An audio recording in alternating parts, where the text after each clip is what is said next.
Good evening, everyone. Can I first ask the candidates to step forward and take their place so we know that you're all here and seated in the right position.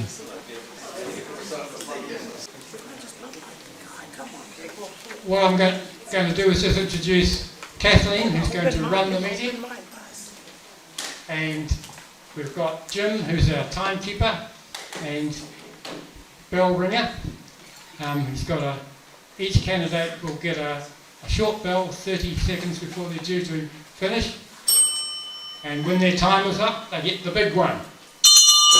And that will keep ringing until they stop talking. Right, so with that, welcome, and I'll hand over to Kathleen to run the proceedings from here. Thank you. Good evening.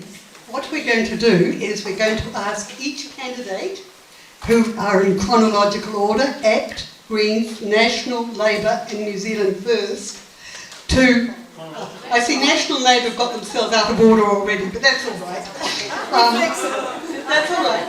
Each of these 5 candidates will be given 5 minutes to introduce themselves and their party's key policies. A warning bell will be rung at 4 minutes 30 seconds, and a final bell, which will impair my hearing, will be rung at the 5-minute mark. Candidates will be given 2 minutes to answer the questions that I circulated to them earlier in the week. And a warning bell will again be rung at within 30 seconds of speaking time available, and a final bell will be rung at the 2-minute mark.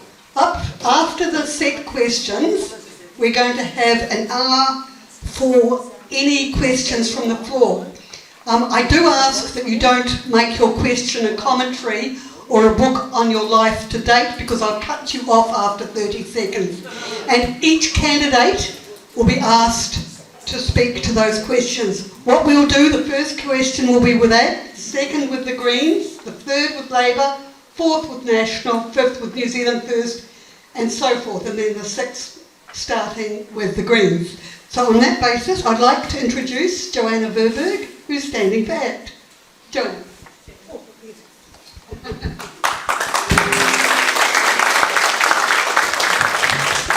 evening, everyone. It's a pleasure to introduce myself to you tonight. I'm Joanna Verberg, obviously, and I'm the ACT Party candidate for the Coromandel Electorate. I come with plenty of enthusiasm, and I'm really excited to be representing such a beautiful, diverse and interesting electorate. I'm not what you call a polished career politician, so I will inject a fresh perspective on things by bringing experience, skills and empathy to my candidacy.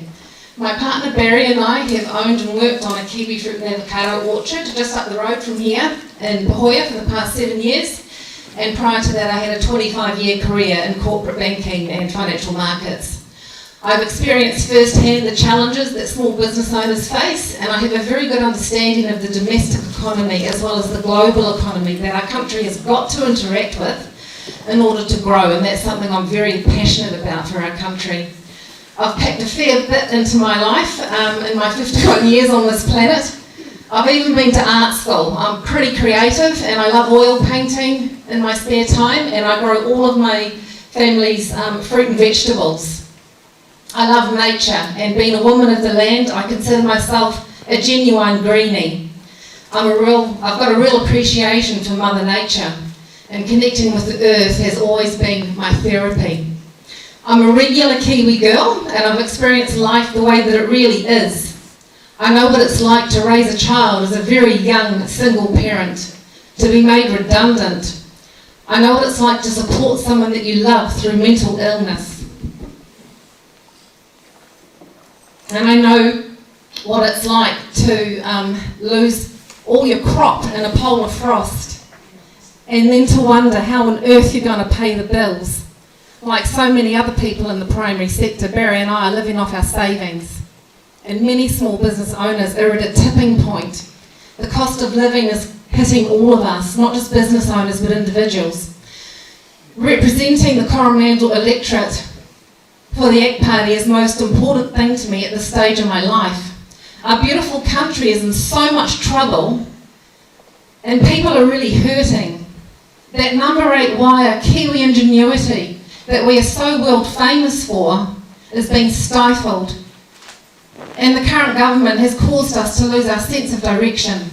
However, that's something that really motivates me to do everything that I can to get in behind the ACT Party, the only truly aspirational political party in Parliament with a plan to get this country back on its feet again.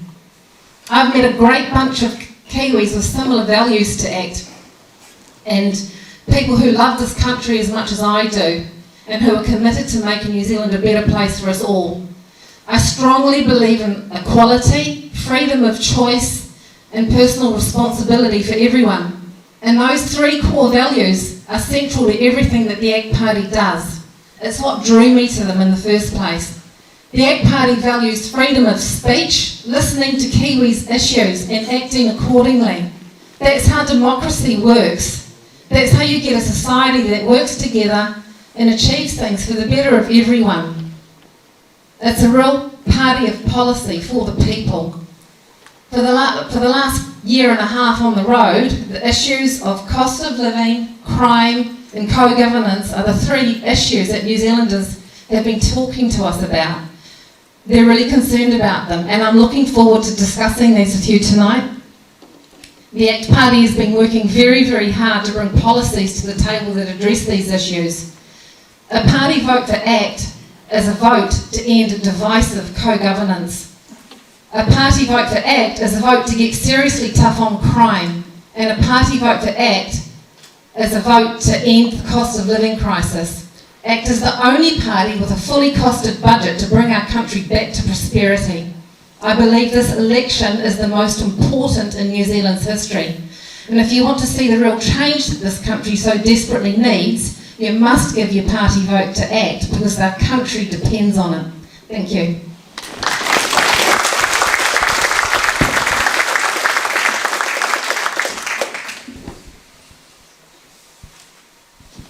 So if I can stand up, that's good, that's a start. Kia ora koutou, ko Pamela Greeley, tuka ingoa, e noho ana Kapanga, Coromandel Town. So I'm Pamela Greeley, I live in Coromandel Town, which is quite a long way away from here. I think I may have travelled the furthest tonight. So first I want to thank everybody who's organised this. This is really cool that you do this. It's really great that so many people can come here and share in democracy, because that's what we're here and we're doing. And I also want to say a big thank you to my fellow candidates, because putting yourself out here is hard. We all actually want the same thing. We all want an Aotearoa that works for all of us. We might have different ways of getting there, and we definitely do have different ideas of how that should work. But actually that's what we're all here for. So this is my 2nd time standing for the Green Party. Last time it was my 1st time, and I thought, oh, I'm not going to do that again, but here I am. And I'm doing it because I feel so strongly, to echo Joanna's point, this is a real crucial election for us. Our planet is burning. We need to do more to save the environment, to sort out the way that we work. I also have a small business. In fact, I've got 2 small businesses. And I see on a daily basis how the cost of living crisis is affecting everybody. And that's one of the reasons that I'm standing for the Green Party, because I really believe that the policies that we have to have a fairer Aotearoa, to have a climate action plan that works with our finite resources, because our resources aren't finite. This constant need for growth needs to be re-looked at. We need to look at it and we need to see how can we be profitable and sustainable. And it's we are able to do that. This is not something that's a myth. And as a green business person, I know that you can be sustainable and you can be profitable. I believe that without social justice, we can't have climate justice. They are interlinked. And the idea is that by voting for a Green Party in Parliament, you will get that. You will get climate justice, you will get social justice, and you will also get a fairer tax policy. And that tax reform is really vital for the way that we now need to readjust our economy. So there's a lot of things, and I can't remember all of them. I'm going to admit there's something like 56 different policies that the Green Party have put out. But basically, all of them roll up into 3 things.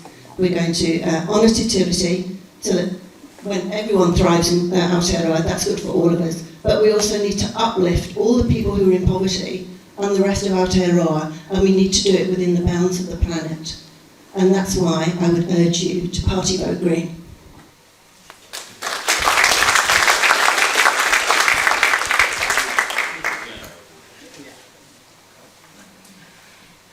Well, greetings everyone, kia ora koutou. It's lovely to be here in Omokoroa.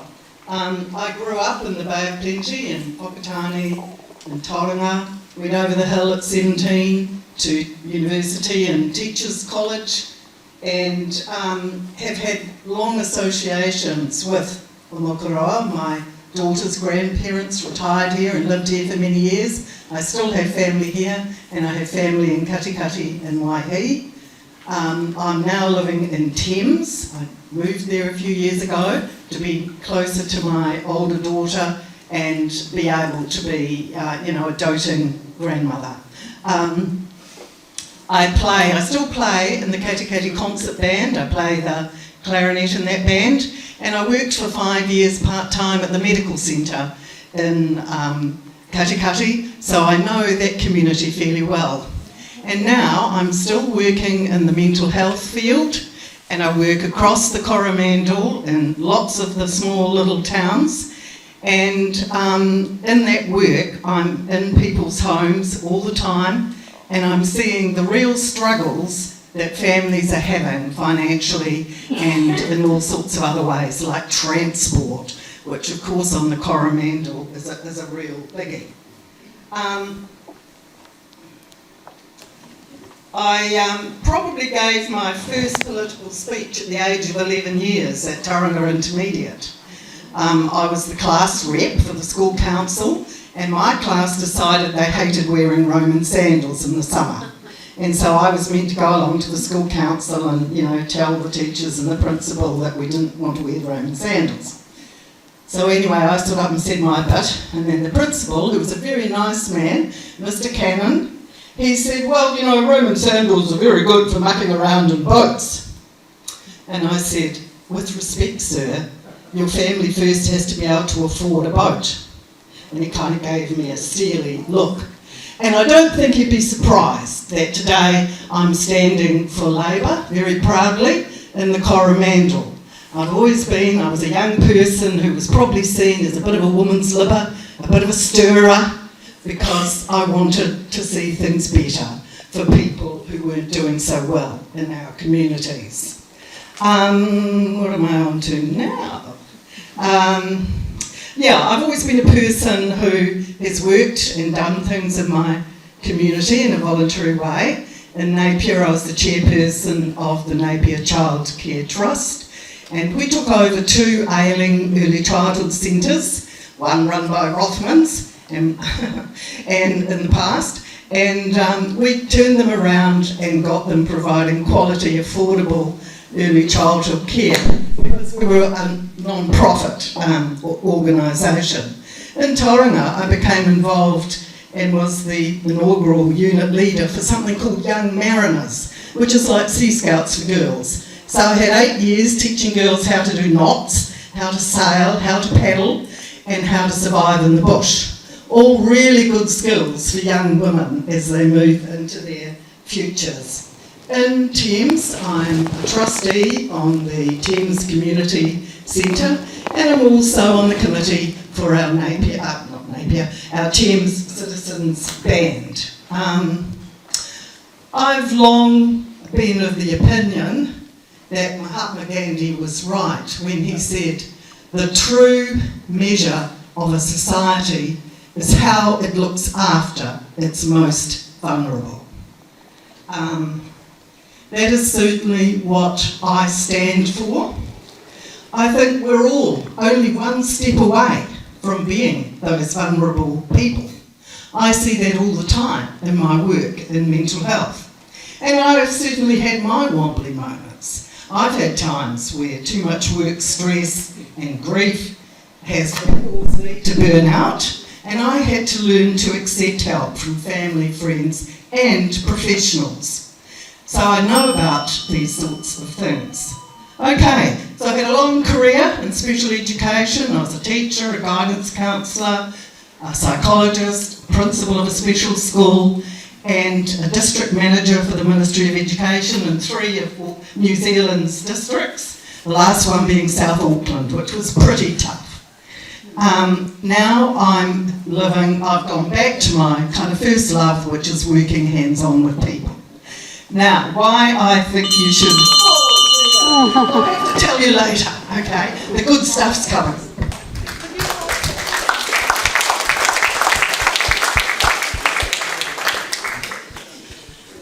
Well, good evening everybody, and thank you very much for coming out tonight. My name is Scott Simpson. I'm the sitting Member of Parliament for Coromandel, and I'm Nationals candidate in the 2023 election for Coromandel. Can I start by acknowledging other candidates?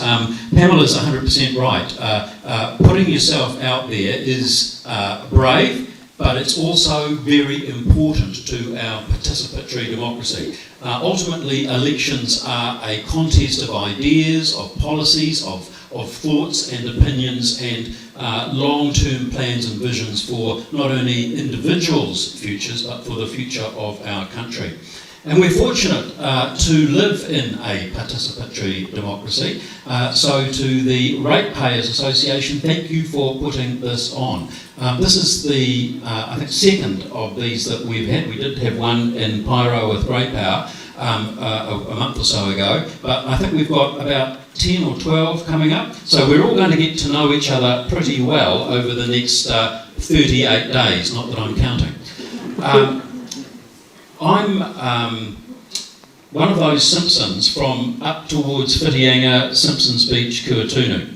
These days, though, I live in Thames, primarily because Thames is a great place, but it's also roughly geographically more central to the big, wide, multifaceted Coromandel Electorate that extends all the way, in fact, south of Omokoroa. The Tapuna stream is actually the southern boundary, but it's a big electorate. You've got to like driving in the Coromandel to be the Coromandel MP. I also just want to acknowledge some people in the room.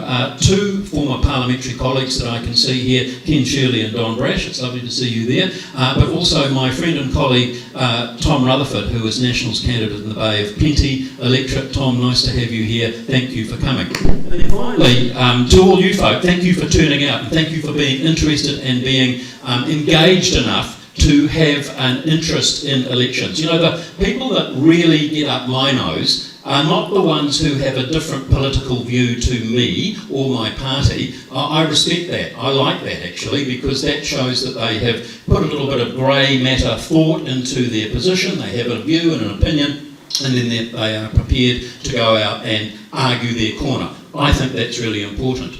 The ones that really get up my nose are those that we all know too many of, that say, I don't care, it doesn't matter, I'm not going to vote.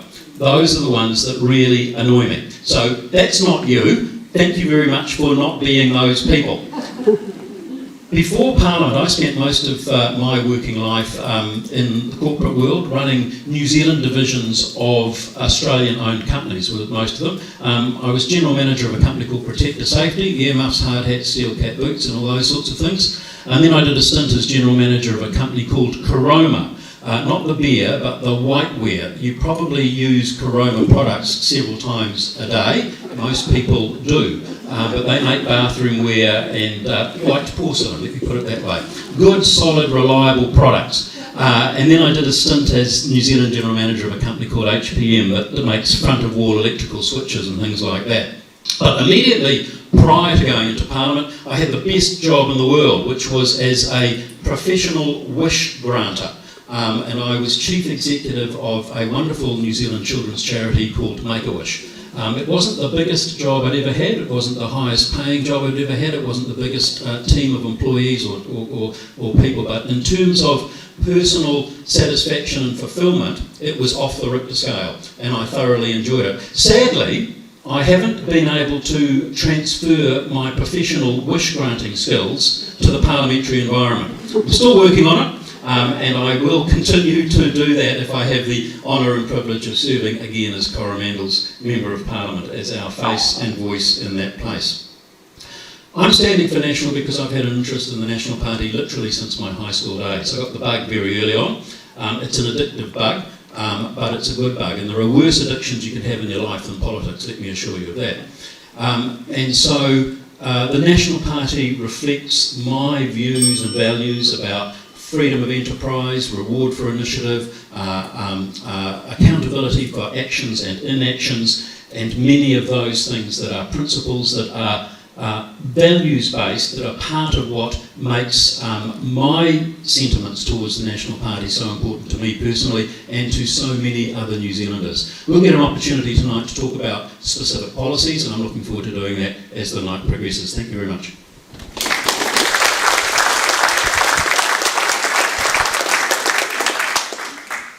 If you ring that bell even once, right, I'm coming over there. Good evening, ladies and gentlemen. My name is Caleb, and I am very honoured to be here tonight. This is not my first rodeo, to quote someone remotely famous from my organisation. This is my second parliamentary campaign, but it is my first with an organisation that, one, has a shot, and two, actually has value in Parliament. I'm very privileged to stand with New Zealand First because they are a group of people with whom I disagree a lot. And it's a bunch of people who, even though we disagree, we see the value in learning from each other. It's sensible, practical people, and maybe some of us are less practical than others, but that's neither here nor there. And it's all about working together to better New Zealand for every single New Zealander.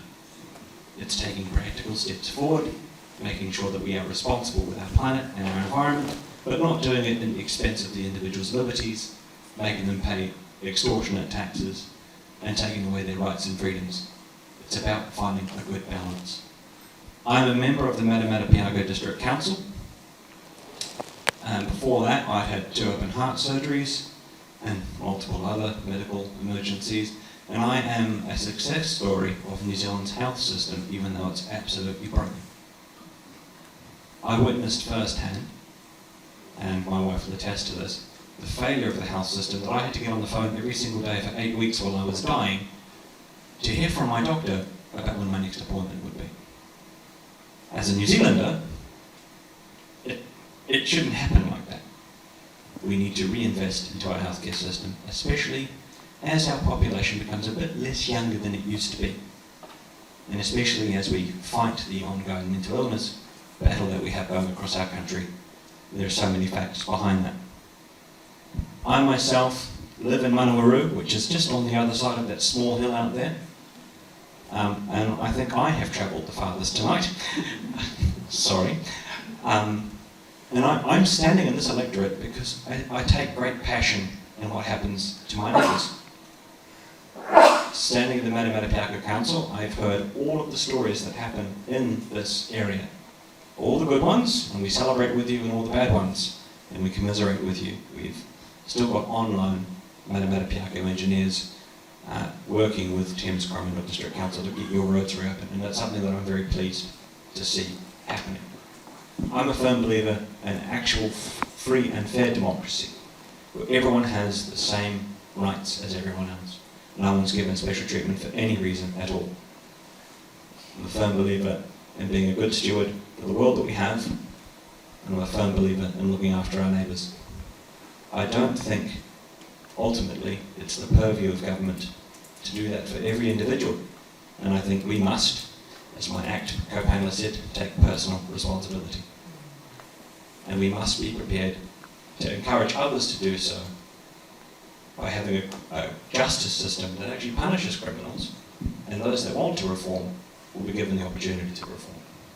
It's important that we let people realise that when you break the law, you can't be part of a fair and free society if you've taken away the rights of someone else for your own gain. We must treat people as their actions demand. I'm going to leave all of my fun, juicy stuff till later, just like Beryl said, because the good stuff is yet to come. But I'm really grateful to be here, and thank you very much to the team who's organised this, and to the team at the back doing the technical stuff, and to everyone watching at home, hello. And yeah, it's a great opportunity, and I'm open. You can ask me anything. You'll probably get a straight up and down answer. But yeah, thank you very much again. Thank you for coming, and and this is going to be fun.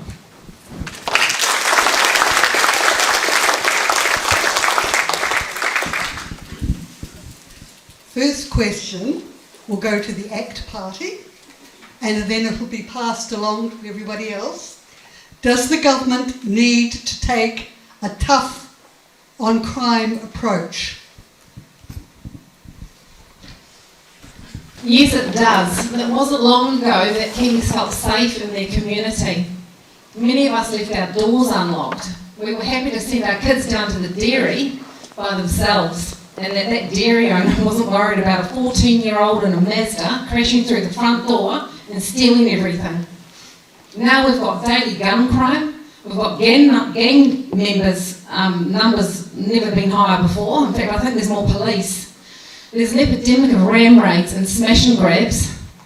There was another one in Thames just yesterday. Violent sexual assaults.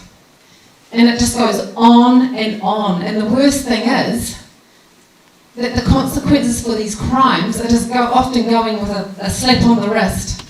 ACT says victims must be at the centre of the response, and that criminals terrorising our communities must face consequences. ACT will abolish the prison reduction target. We will increase the number of prison beds and put hardened criminals away.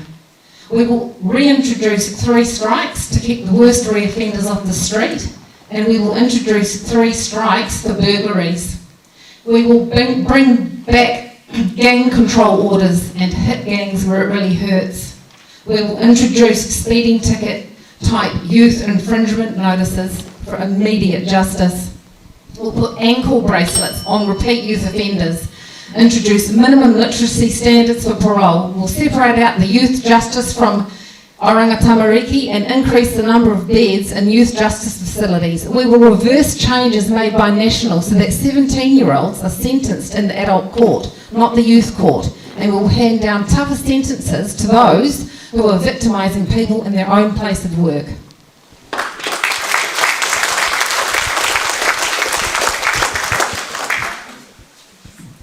Wow, that's a hard act to follow. I think I live in a different place to a lot of people. I think we are pretty tough on offenders, and I think actually what we need to do is address the causes of those offences. We need to be looking at ending poverty, stealing because they haven't got enough. We need to make people feel part of communities again, and to do this we need to look at, we've got a number of policies called Ending Poverty Together. If we lift people up, they won't feel the need to go and ram raid, they won't feel the need to go and steal. If we guarantee a minimum income so that people can afford all the things that they need, that will be a huge help to reducing the crime statistics that you see now. And also, a lot of this will need to be paid for, obviously, and we're going to do this with a fairer tax system. And again, giving people who are on lower incomes a decent tax break, you will end a lot of the situations that you see now.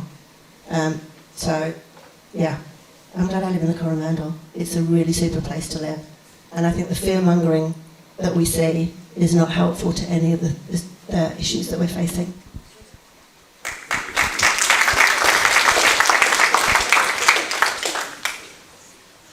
I know a fair bit about crime. I worked for corrections as a psychologist for quite a few years. So I worked with offenders in prison, sex offenders, violent offenders, all sorts of offenders. Wrote parole reports for the parole boards, and I also worked with offenders in the community. On the other side of it, I also have worked a lot for victim support with the victims of serious crime. So I know quite a bit about crime, and I do say that I support what Pamela is saying, that the real answer is education, getting in early, prevention is the real answer, and looking at poverty is the real answer. But I also think that yes, Omokoroa does need a police station, and if I got into Parliament I would be working hard to make sure you got one in your community. Unfortunately, National, when they were last in, closed 30 rural police stations, so we've got a bit of a way to go. And yes, I think our government needs to be tough on crime, if that means keeping people accountable. And that's exactly what Labor is currently doing. We trained more than 1,800 more police officers and put them into communities since 2017. There's now one officer for every 480 citizens. The other things that we are doing is we have changed legislation to try and address this current wave, this spike of ram raids that really has been imported from America, so that we're going to delineate out that just yesterday a new program for 60 youth offenders aged 10 to 14 has been put into place, and we're looking at building, we've said we will build 2 facilities, one in the South Island, one in the North Island, for the older youth offenders.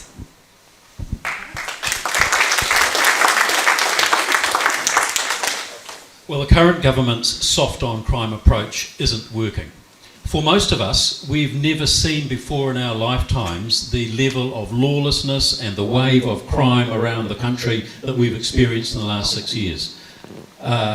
We in our local communities are not immune from the crime wave that is sweeping the country. Right here in Omokoroa, we've had incidents with young thugs pestering law-abiding business people and customers in the local shopping centre.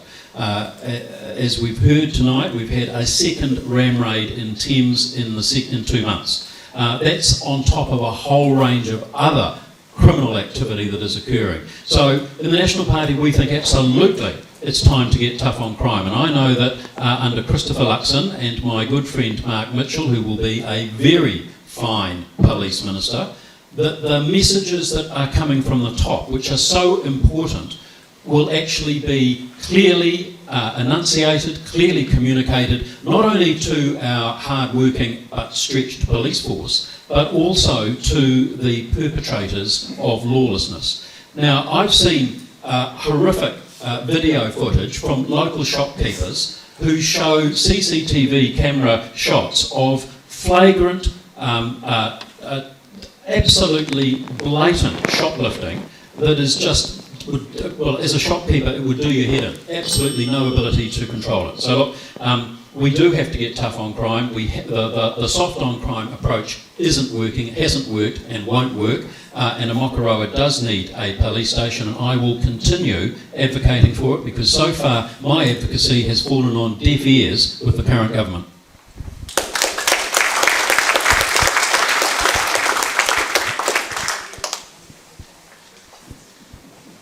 I think my Green Party co-panellist has made a salient point that we need to address it from a young age. However, if people get the best education in the world, and if people get the best resources handed to them, and they still choose to commit crimes, they should go to jail. Jail should be a place of punishment and learning. And it should be there to let those people know, you've done a naughty thing. These are consequences to your actions, and we will help you change. If you want to be part of a fair and free society, you must be willing to change. I work in a store, frontline store. I deal with customers. I have seen in the business that I work, 4 to 5 times the number of gang members coming in. Now, I like to think I'm pretty good with people, so I can joke about it and hand them the wrong coloured lighter and all sorts and diffuse the situation. But I have a 15-year-old colleague that when he sees a patch, wets himself and runs out the back. We should be looking at these gangsters, those who are committing thuggery and doing all sorts of wrong, costing business owners opportunity and providing for their family. Come down hard and say, you want to be part of society? You have to change. One of New Zealand's first key policies, thank you sir, is to build a prison separate and exclusively for gangsters to stop the growing rates of recruitment of gangs in prison. We must make people responsible for their actions, and they must be held responsible for their actions. Thank you.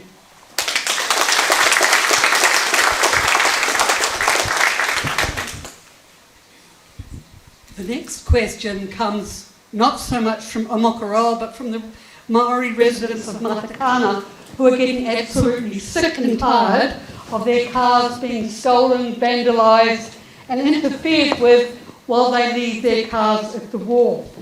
I'd like to thank Councillor Murray Bench and the Western Bay District Council for trying to get a police station in Omokoroa. So I'm going to start with Beryl, with Pamela, and we'll move along. Do you support a police station for Omokoroa? Pamela. Oh, you've all said your piece already. Look at that. Yes, I do support a police station. The only thing I will say is we do have in Coromandel Town, we have a police station. It's often no police in it. So I think one of the things we need to look at is how we better organise our policing across larger areas, across rural areas. And absolutely have a police station. I'm not sure how it would help. I was actually down at the wharf today, and my colleague and I were having a discussion, and we think you need CCTV cameras maybe down there. That might be a little bit more useful for you than a police station, but I would absolutely support a police station in Omokoroa.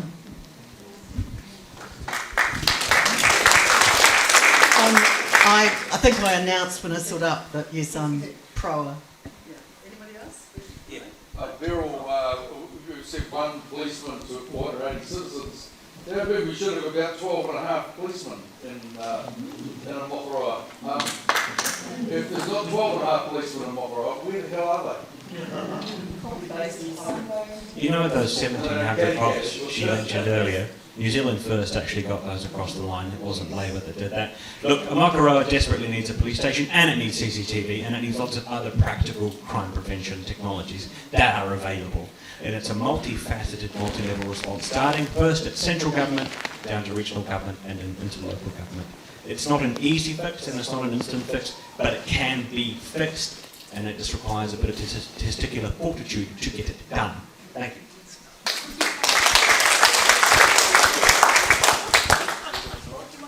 Well, I think I've already made my position clear.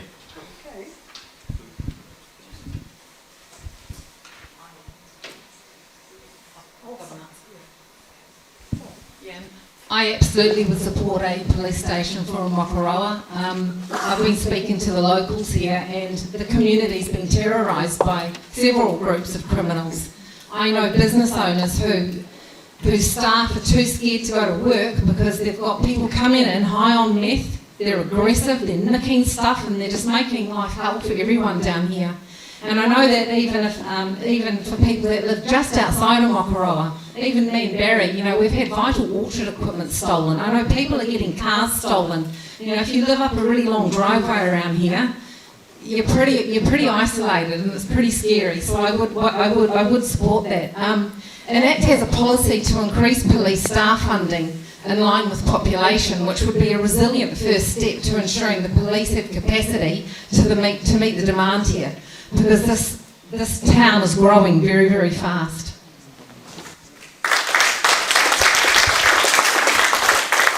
Our next question will go to Labour first. Where do you stand on the introduction of Maori wards to local government?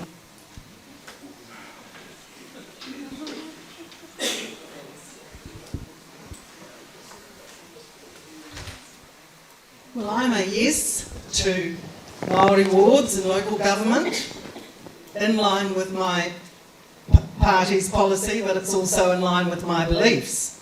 As Chris Finlayson said recently in an interview with Stuff, co-governance is nothing to be scared of. We have a democratic country where we can develop ways of working so that more people can have their rightful say at the table, can have their voice heard. We've already moved our democracy away from one person, one vote into an MMP type atmosphere, and that is working really well. Now, and it gives the smaller parties a chance to be represented in government. National Party ministers like Doug Graham helped to set up the first attempts at co-governance as a way to give credence to the first people of our nation, the Māori. And because they did not understand that they had signed away all their rights in signing the treaty.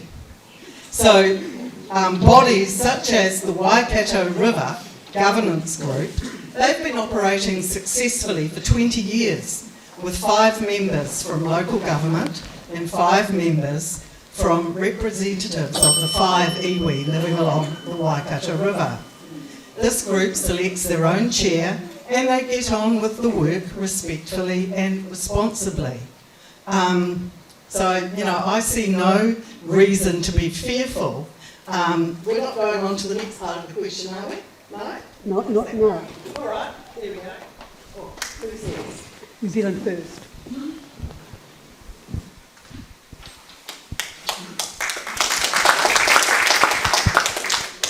Right, really simply, when the third article of the treaty was written, it said that all New Zealanders, Māori and non-Māori, would be granted the rights, responsibilities and privileges of that of being British citizens under the sovereign Queen Victoria.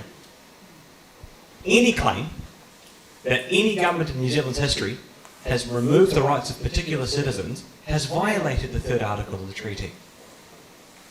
They did not sign all their rights away. They were asked, do you know what you're signing? And when they said yes, they were told, we are now one people. Any race-based political action or manoeuvring is a net negative to our nation. As a local government member, I can tell you, we have 5 organically elected Māori people on the council and 1 inorganically elected Māori person. And he has admitted he only got the role because of the ward, instead of being someone that people wanted to elect. The fairest way to treat democracy is to give everyone the equal opportunity and then let them do their best. And if they are not the best on the day, then they can try again in 3 years. That's how our democracy works. I was not the best in the Waikato in 2020, and I try again now. If I'm not the best this time, I'll try again next time. Do you know why? It's the fairest, most equal opportunity to do it. It's the fairest way to go forward with democracy, is to keep everyone equal under one law, not separate laws for different people.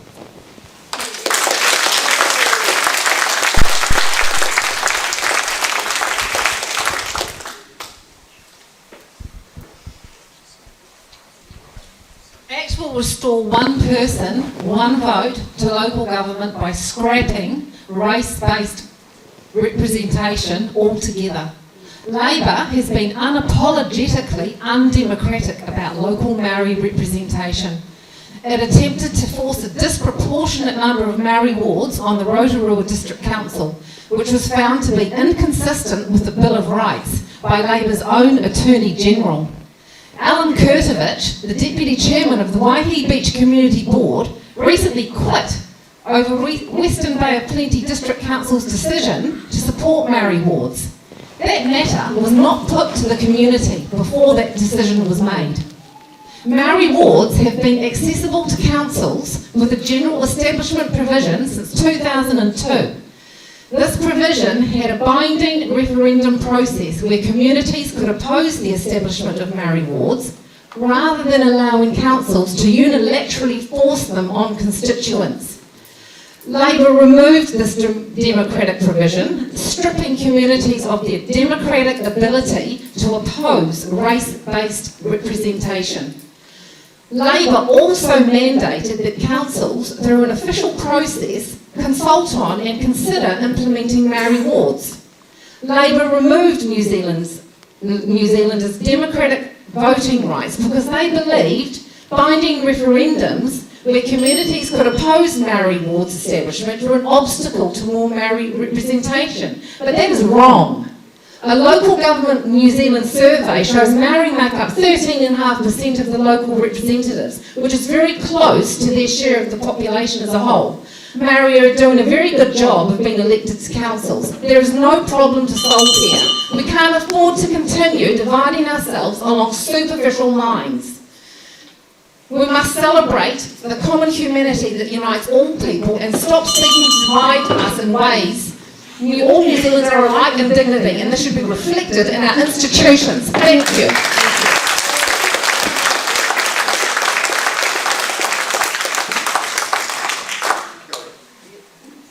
Oh wow, I think you all know what I'm going to say. I do support Maori boards, as does the Green Party, but that's all I'm going to say.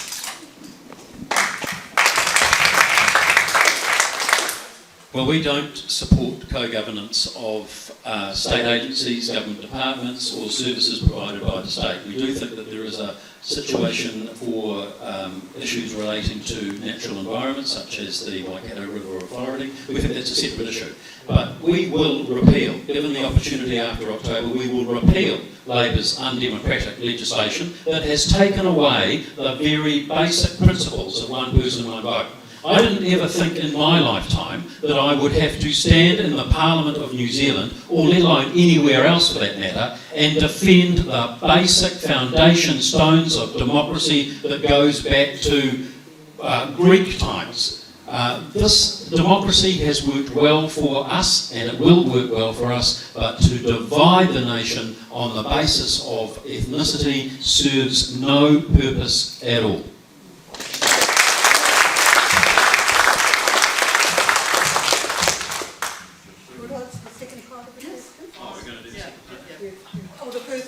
Actually, Scott, if you could answer Second part. the second question on co-governance, which Scott will answer, is do you support the Hei Puapura's report's contention that all public bodies in New Zealand should be co-governed and have separate agencies for non-Māori and Māori, such as health, etc.? No.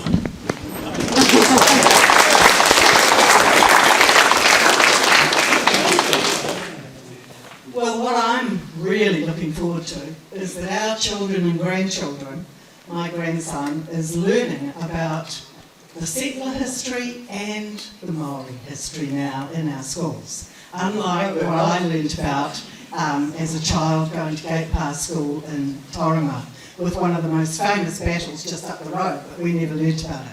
So he's learning about all of this history, and our children are going to grow up understanding the differences between Māori and Pākehā.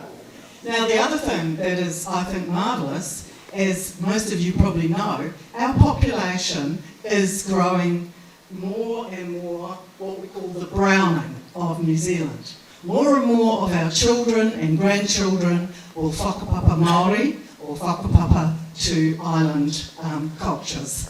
And so, in fact, a lot of the things that we're getting our knickers in a knot over now are going to just fade into irrelevance because most of New Zealand will have whakapapa Māori. I'd like to talk about health.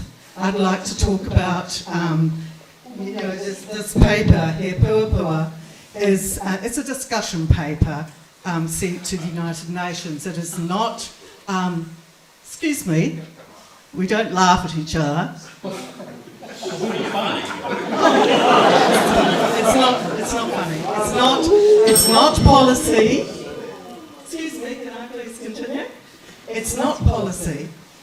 What has been done, though, is, yes, a separate Māori health authority has been set up.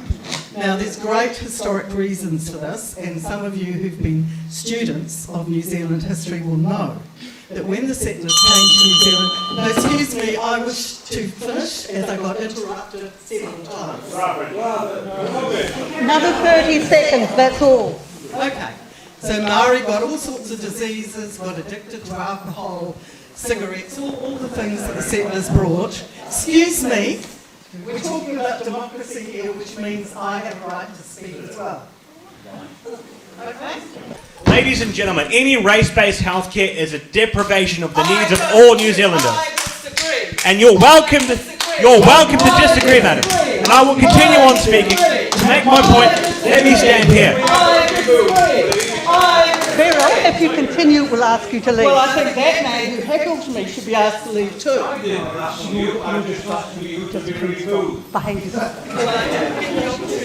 When I was awaiting my second heart surgery, thank you, madam, you've had your allotted time. When I was waiting for my second heart surgery, my appointment was delayed based on race. Why? Because the person who was put in front of me happened to be Māori.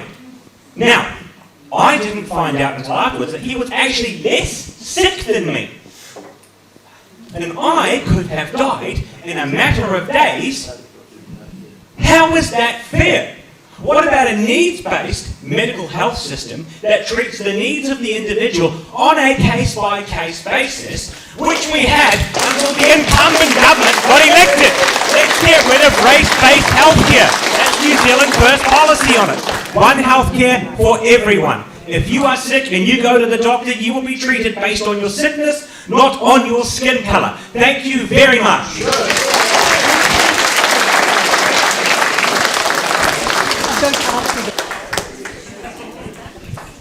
The next question, which will... Oh, sorry, darling. A modern multi-ethnic liberal democracy is completely incompatible with policies and institutions which explicitly afford different rights and offer different services to people based on their ancestry. Act will repeal anti-democratic laws such as the Maori Health Authority, the Pay-Ora Act, otherwise known as the Healthy Futures Act, the Natural and Built Environments Act, and Three Waters. Other acts will be amended as necessary so that the principles of one person, one vote is the basis of democratic representation in local government, so that the essential purpose of legislation is focused on the delivery of effective government for all New Zealanders. While different ethnicities correlate with different levels of need, ethnicity is far from the sole determining factor of need. Much more sophisticated tools exist for assessing need across many different variables, such as the Equity Index, developed by the Ministry of Education, which assesses people's need across 37 variables. ACT will deploy the Equity Index across the public sector instead of this fixation on ancestry, so that Kiwis can have a government which will distribute its services based on need, rather than arbitrary and divisive factors. ACT believes no one should be treated differently based on who their ancestors were.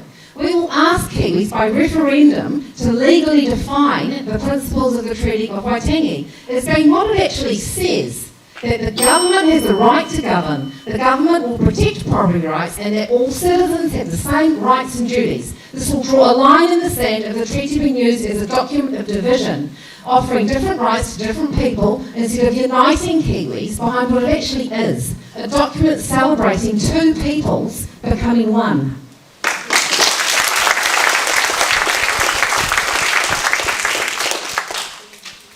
Oh, it's getting feisty in here. Sorry, I'm going to read this because I'm not going to remember. So the Green Party policy on democracy is to ensure that politics works for everyone and represents the diversity of Aotearoa. We're going to reform electoral funding to make sure that it's more equitable. We're going to strengthen accountability and provide greater transparency of lobbying in Parliament. And we're going to explore a treaty-based citizens' assembly to consider other constitutional reforms.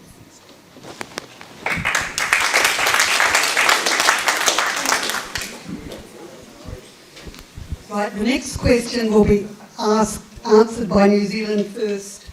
First, it's a cost of living question. The cost of living crisis is probably the most significant issue facing New Zealanders.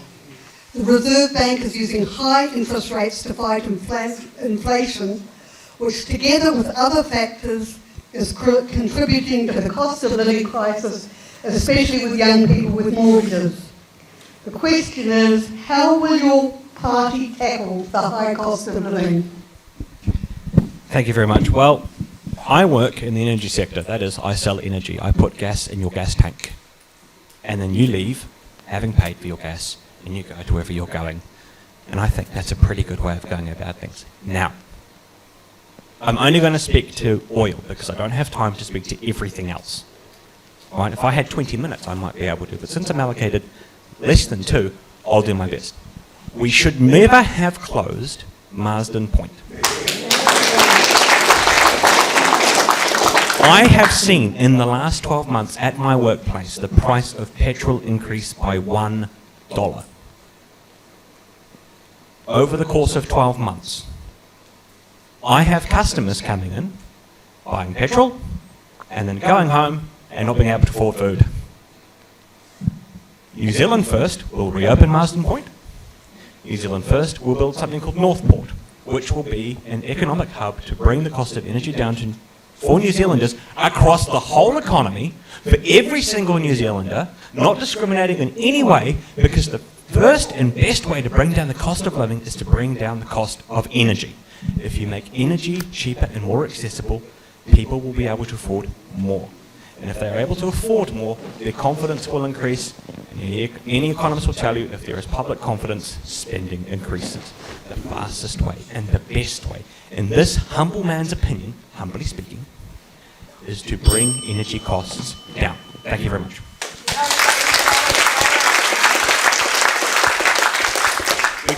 Yours, madam.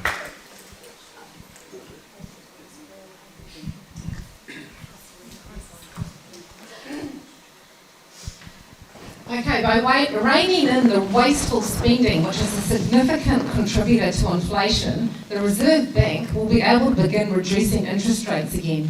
ACT is the only party with a fully costed budget to rectify the situation, and will slash inflationary and wasteful government expenditure by $16.3 billion over 2 years without reducing public services.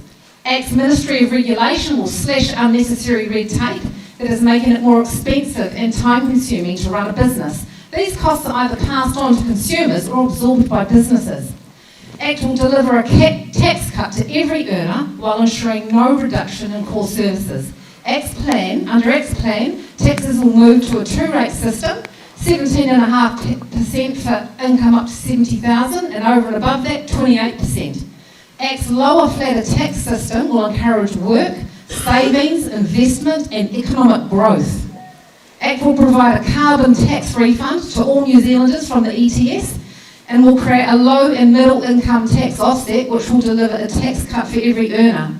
ACT will abolish the bright line test on profits from the sale of residential properties, so that landlords don't need to pass these costs on to their tenants so they can afford to pay their mortgage. ACT will make it significantly easier for skilled migrants to migrate to New Zealand, and will completely lift the RSC cap on workers. That way, our labour requirements will be met, which will make it easier and cheaper to do business, reducing the end cost of goods passed on to Kiwis.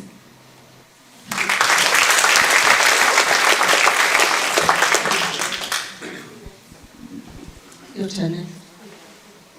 So the Green Party, to help everyone with the cost of living crisis, there's going to be a fairer tax system, no tax paid on income up to $10,000, and there'll be an income guarantee so that the poorest people can afford to buy food. There'll be free dental care for all, free basic dental care, so that saves us a huge amount and saves us a huge amount down the road. I think the figures are for every $1.60 in government cost savings for every $1 spent on the free dental policy, and that gives us an over $4 in overall public benefits for each dollar spent. It's a huge impact on spending.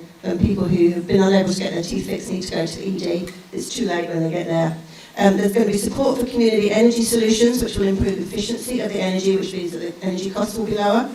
And for housing, so there's support for first-time buyers and refinancing for people who are struggling with their mortgages, and also rental pledge, so that anyone who's renting, their annual rate increase will be capped at 3%, which will help everybody who's struggling with the cost of living.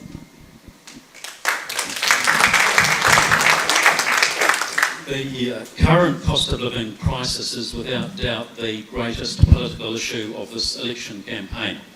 New Zealanders are hurting, and they're hurting because of flagrant, massive, wasteful expenditure by the current government over the last 6 years. And we're all paying a price for that. So we're going to get the economy going and growing again. It'll be our first priority, to get a thriving economy going, to remove red tape, to encourage businesses, to encourage entrepreneurship, to encourage employment, to get the country growing again. Because if we don't do that, the tax burden on individual citizens becomes intolerable. We simply can't afford, if we have a weakened economy as we do at the moment. Remember, we are in recession, the only country in Asia Pacific to be in recession at the moment, and there's a simple reason for it, and it's got nothing to do with Ukraine. It's all to do with wasteful spending and poor financial management by the current government. And so we'll get the country back on track by re-energising our economy, getting the Reserve Bank back to core business, which means taking away some of the peripheral things that they've been asked to do, get them back to core business, and we've got a former governor of the Reserve Bank sitting in the audience nodding furiously, so he knows what I'm talking about. But actually, ultimately, we need to get, as I say, the economy growing and thriving again, and that'll be our first priority in government after October.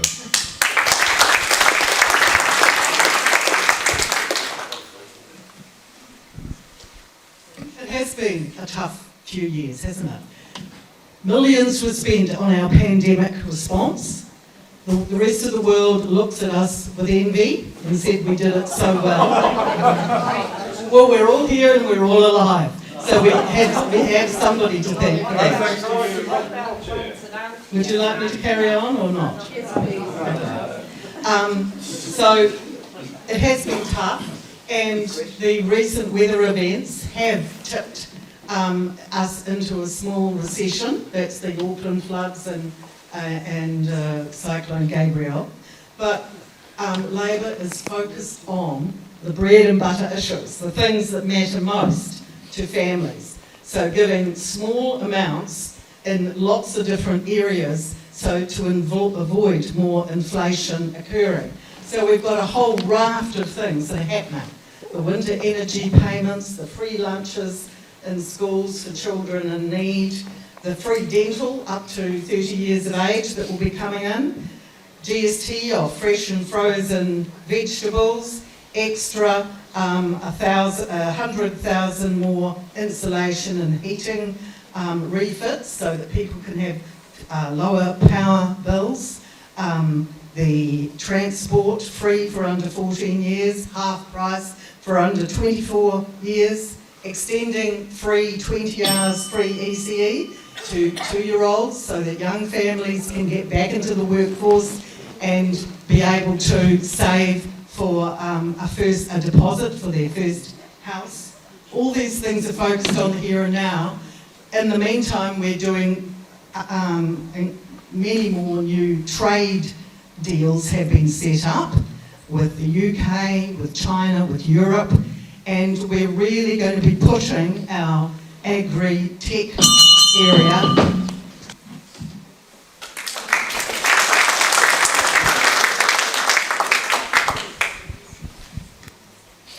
There's a next question is on the economy. Core public spending and indebtedness has tripled since the Labor government gained power in 2017. What does your party propose to do about this? We'll start with that. Okay, before I get into what we're going to do about it, let's get to some fundamental economics. Our economy is in deep trouble. Right now, we are in a state of stagflation, and that's a recipe for disaster. Stagflation occurs when your GDP is static or declining, whilst inflation is high. On top of this, our current account deficit is the highest since we began measuring it in 1988. Currently, we are importing $33 billion worth more of goods and services than we export. The gap here is funded by debt, which is our kids having to pay off, like a credit card that they never applied for. The IMF predicts that the New Zealand economy will grow by 0.8% next year. That's the second lowest in the whole world. Our government expenditure is currently 42.8% of our GDP. That is shameful.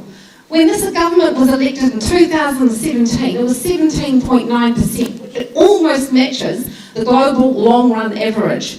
ACT is the only party with a fully costed budget to rectify the situation and will slash inflationary and wasteful government expenditure by $16.3 billion over 2 years without reducing public services. ACT's Ministry of Regulation will slash unnecessary red tape that is currently constraining productivity in our economy. With a growing economy, our tax take will increase so that the government doesn't need to borrow so much.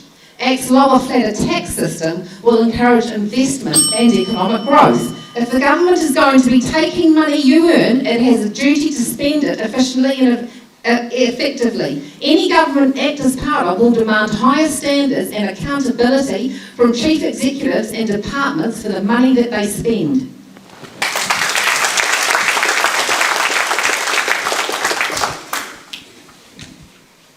There risk of being heckled, I'm going to agree with Beryl. I think a lot of the expenditure that we've seen recently has been absolutely down to the climate crisis we've been facing. We've had a lot of COVID. There's a lot of public spending that needed to be made to keep us going.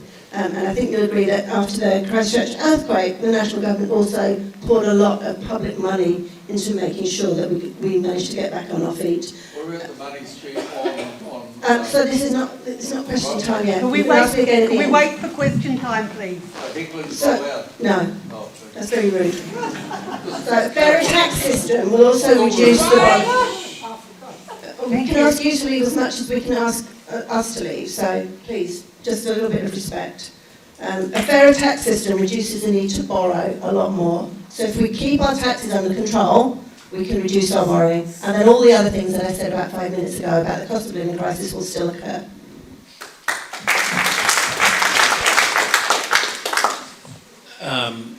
Our economy is in an awful state. I don't think most New Zealanders understand how bad the situation is. We are about to find out in a week or so's time when the pre-election financial update takes place. And I think it's going to be a lot of red ink all around the place. It's going to take decades, if not generations, to actually put to rights the economic damage that has been inflicted upon our economy and our citizens over the last 6 years. National will be a good steward of taxpayers' funding and money, and we will treat taxpayers' money with respect and wisdom when we come to allocate and spend it. Let's get something really straight really quickly. There is no such thing as free. Someone pays for it.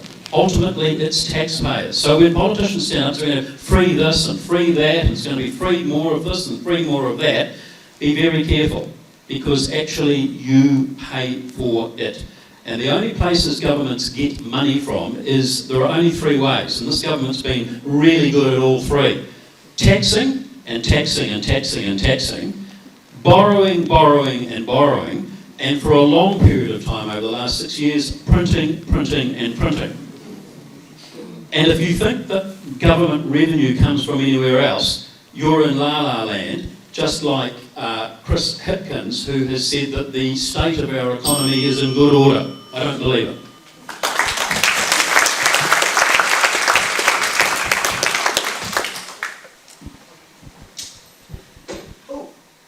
We're talking economy, so I'm just going to call your attention to why it's a very good economic reason to have a separate Māori health authority. The reason for having a separate Māori health authority is that Māori will go and use the services earlier and stop us having to spend an awful lot of taxpayer money on diseases that have got too advanced. It's a much more cost-effective way to go. Of course, the other thing about the various Māori service providers, and I work for one in Thames, is that of course all Pākehā can use those services too.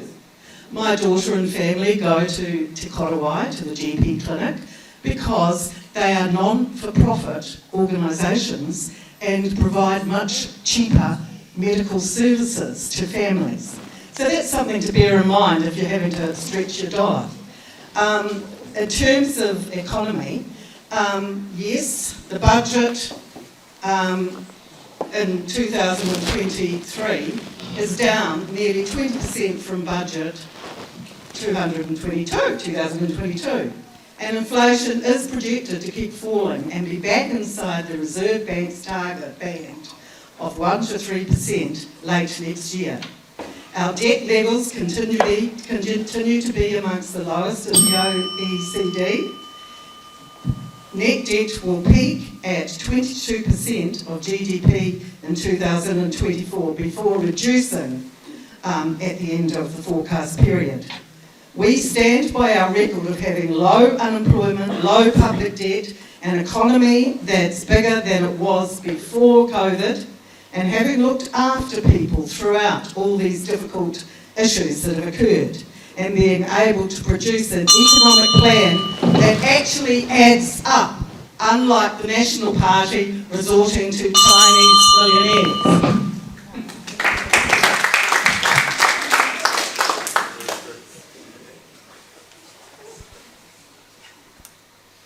Just a question for the member of the Labour Party. How will we have less debt if the indebted level of our nation has tripled since 2017? Dr. Brash, can you answer that for me? sorry, I don't mean to throw one of us. Look, in the Matamata-Piako district, our debt-to-income ratio is 48%. Publicly available information, I'm allowed to say. Hamilton City Council has a 198% debt-to-income ratio. If the government's debt has tripled in the last 3 years, or in the last 6 years, well, we have the economics to prove it. That's a 300% to 1 ratio. New Zealand First is a practical organisation. I've learned, courtesy of my wife and her family and the school of life, that practicality is perfectly useful. And common sense is perfectly useful for solving issues like the economy. It's having a tax system that incentivises business growth. It's having taxes tied to inflation. So if inflation goes up, your taxes go down. And when inflation is low, your taxes return to a preset bracket. That is fair for everyone. Having one public health system, so we're only spending one lot of money on one health system. And it's making sure that mum and dad businesses, that a majority of the businesses in our country, have confidence that their government is looking out for the best interests of them and their families. Not taking on new debt, paying the debt we already have, and making sure that we gather revenue in a good way and stop printing money like it's going out of fashion. Oh, Weimar Republic. Thank you.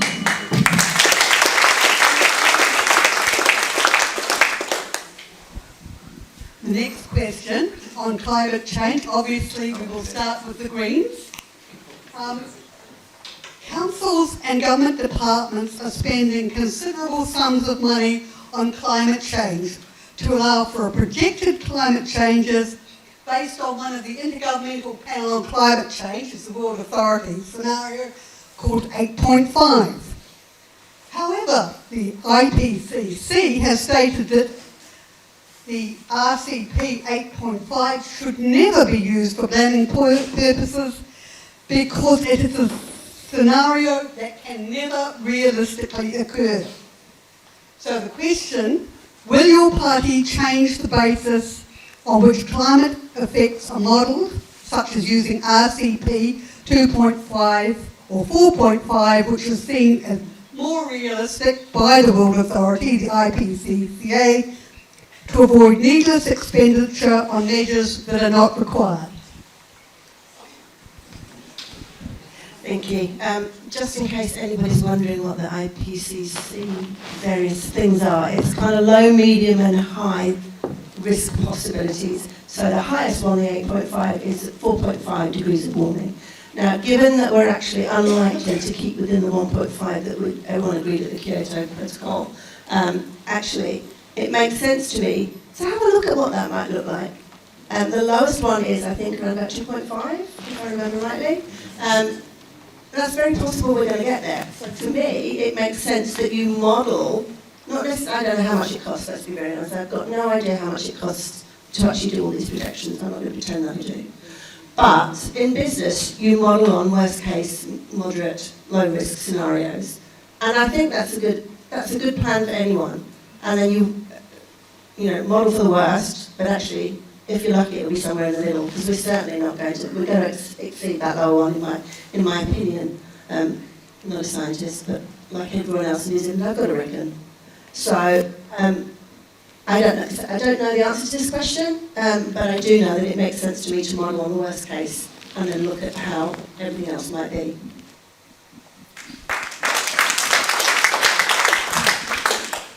When Nationals supported the zero carbon legislation, we did so with a number of caveats.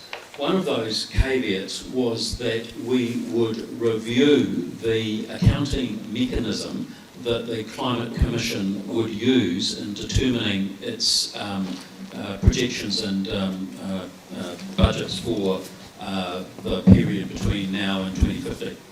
So that's what we will do, given the opportunity in government. But we remain absolutely committed to our international and domestic obligations that we've signed up to, both at Paris and through the zero carbon legislation. Interestingly enough, the zero carbon legislation was passed in our parliament without dissent. I think that's important because it sets the direction of travel for the various governments of different political colours and hues that will occur between now and 2050. And why that's important is because it gives citizens, communities, businesses, councils, and indeed central government the certainty of direction of travel about that the issues relating to our climate change objectives aren't going to change. Where we do differ from the current government is in the detail about how to achieve those outcomes. And so, for instance, we don't think that the use of revenue from the ETS to provide corporate welfare to large international companies is the right way to go. And our preference is that New Zealanders deserve to have a share through what is essentially a carbon dividend, and that's our policy that was announced just recently, and that's what we're going to be doing.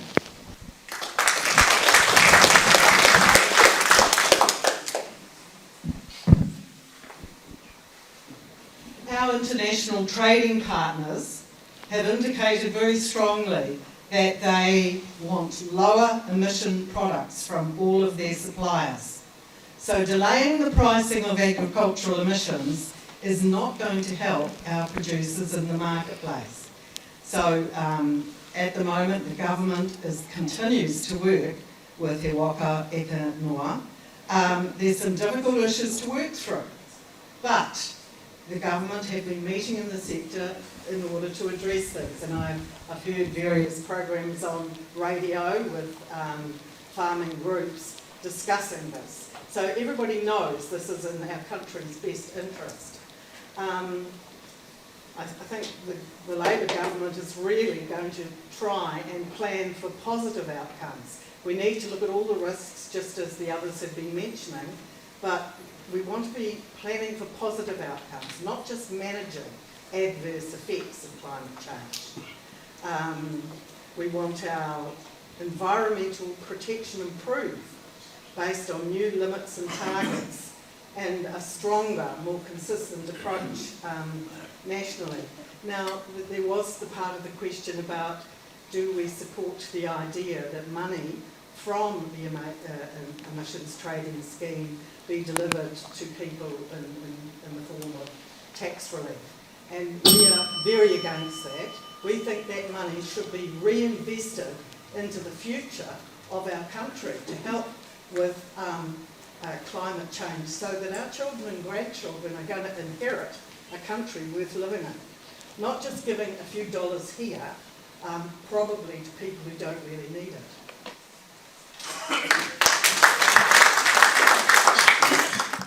Right, so to answer the emission trading scheme question, yes, it's New Zealanders' money, it belongs in the hands of New Zealanders, and you do with it as you see fit. That's the fairest way. Yes, we should be responsible with how we treat the planet. I'm not suggesting we run out and tip over barrels of crude oil into our waterways. I'm not suggesting we tell farmers that they can dump their waste into waterways. As one farmer in my district took the liberty of doing, pulled it in a water stream for years to come. And the smell was horrid.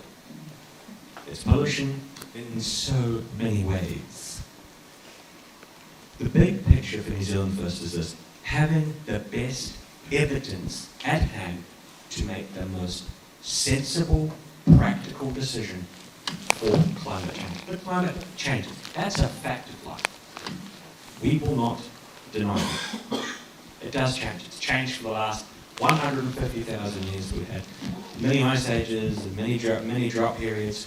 And in the 13th century, the saltwater rivers in Sweden froze solid for 10 metres in what was considered the end of the world. And then there was the Great Thaw in the 1300s. And there was no snow in Lapland for the first time in 100,000 years. And guess what? It was the end of the world.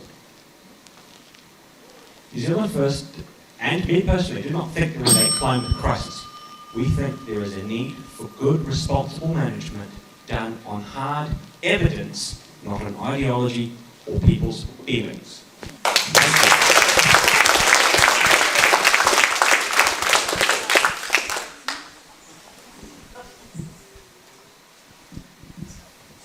Well, I'm proud to come from a country that's got the most efficient farmers in the world. Act will scrap the Zero Carbon Act and tie any emissions price to that of our 5 main trading partners, with the caveat that if farmers in countries who are our biggest trading partners are not paying a price for their methane emissions, neither should New Zealand farmers.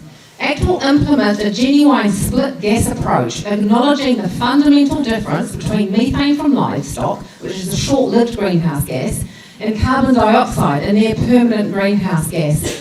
Act will remove barriers, stalling the uptake of emissions-reducing technologies, and ensure farmers can offset all on-farm sequestration from their emissions liability. Whatever measure government uses needs to be based on the most up-to-date science. Act believes in fiscal discipline with public spending. Act's policies on greenhouse gas controls are sensible and proportionate to address the issue. This is the same attitude Act would have in government when making decisions on funding mitigation. Each project funded by central government needs to be weighted on a cost benefit, not on alarmism. Wellington shouldn't dictate to local government what mitigation they must take, as each area is different. Ratepayers and local voters know their environments better. However, if central government is asked to come to the party when it comes to funding, the same principles of fiscal prudence will apply.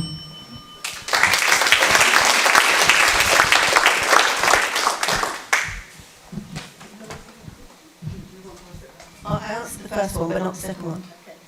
The second part to that question is concerning the emissions trading scheme is we've heard from Scott for National and Beryl from Labor that they will be supporting in the case of National the return of a ETS dividend and not in the case of Labor. So do you support the returning of the money generated by the emissions trading scheme to the public?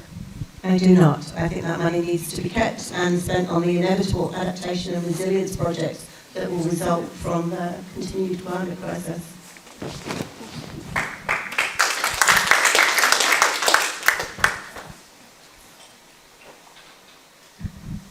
I'll be brief and I'll reiterate my first point. There is no climate crisis, and it is incumbent on New Zealanders to look after their land and their assets, right?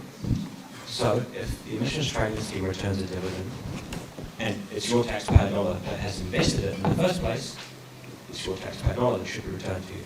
Thank you.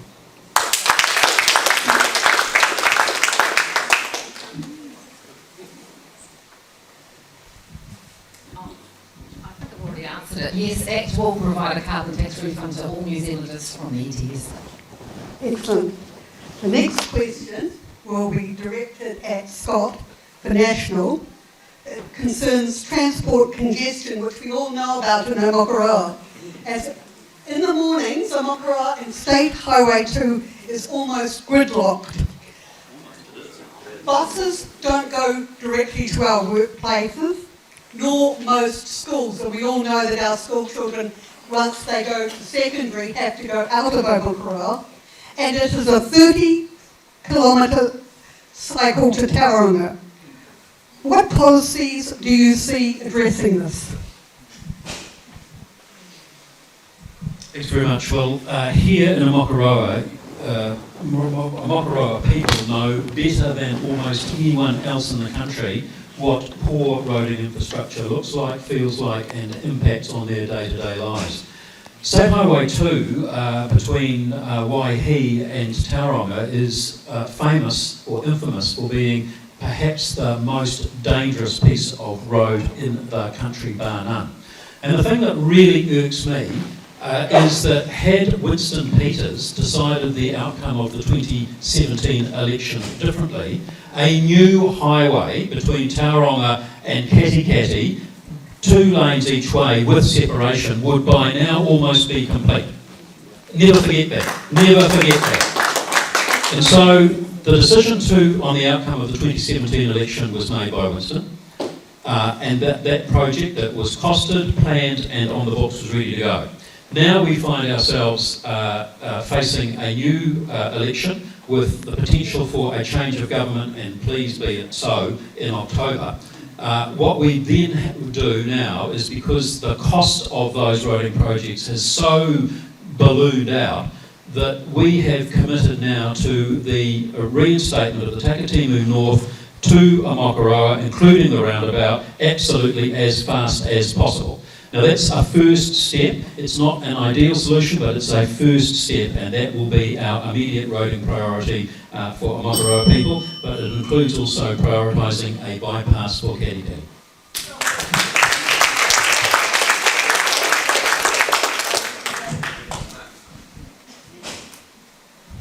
If I was elected to Parliament and Labour was returned, I would certainly be putting in a very strong voice for, just as Scott has described, as getting the stage 2 of the Takatimu motorway and the roundabout finished, with the bypass, with Karikari as well.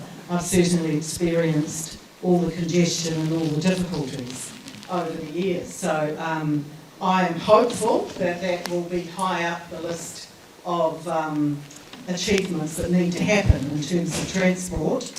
That Labor has increased road maintenance funding to make up for National's budget freeze, but the extremely wet past couple of years has contributed to more road damage, which we are fixing, with over 54,000 potholes fixed in 2022.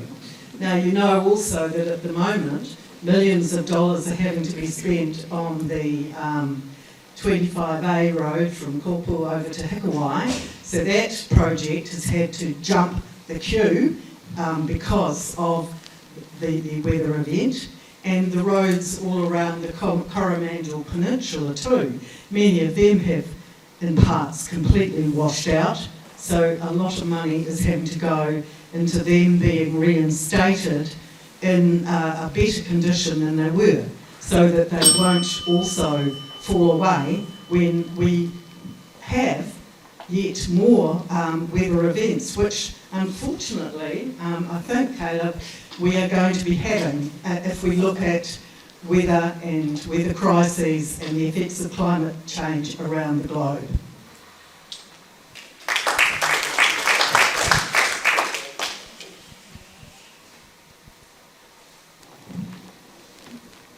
Of the 54,000 potholes filled by the Labour government in 2022, can you please explain to me why? Please explain to me why. In my district, we have a road that is literally failing at the core, and the road is collapsing in on itself, and that road was repaired by the Labour government last year. Now, it's not because the weather has been so bad. Your district council would repair. Beryl? It was funded by Land Transport New Zealand in its entirety. So when I say it was funded by the Labour government, I mean it was funded by the Labour government. Thank you, Beryl. Now, what we use to build our roads isn't necessarily the best for wet weather. We use water-based tar, which breaks down in the rain. And we use water-based tar because we want it to break down in the rain so it doesn't pollute our streams and our rivers. However, oil-based tar technology has come a long way. And we can use that safely and without hurting the environment in any way, shape or form. As for Omokoroa, I lived in the Bay Plenty for a time, and I commuted out here quite often for work and for voluntary stuff. Yeah, traffic here is diabolical, and that's being polite. I don't know how you guys manage it. But to first fix the Omokoroa problem, we have to have infrastructure that works. And salient to your point, Mr. Simpson, that highway should have been built. And it needs to be built in conjunction with the Takatimu North Road. But also, we need to build things in Omokoroa for the people of Omokoroa, like a school for high school age students, right? And more doctors' offices, and a police station, and all the essentials that are needed in a town the size of Omokoroa going forward for the future. Thank you.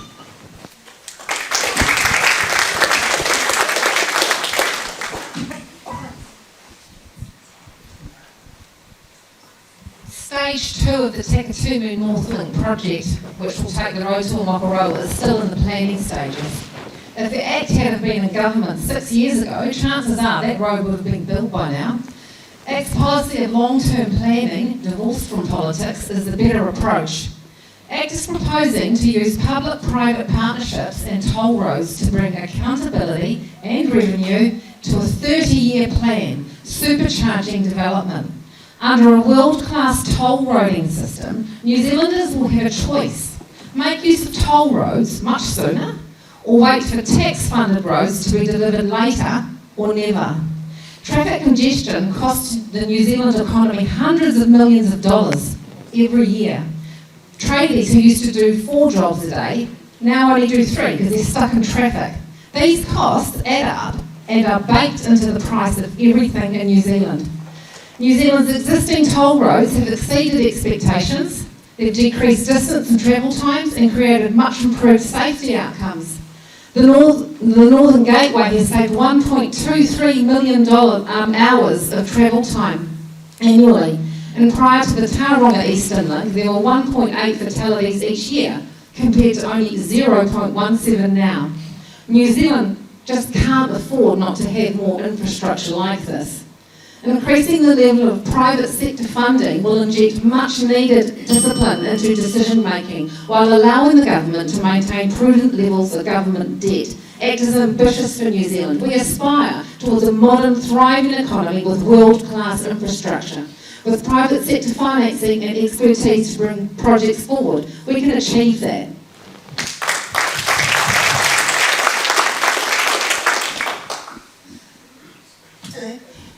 So, you know what I'm going to say?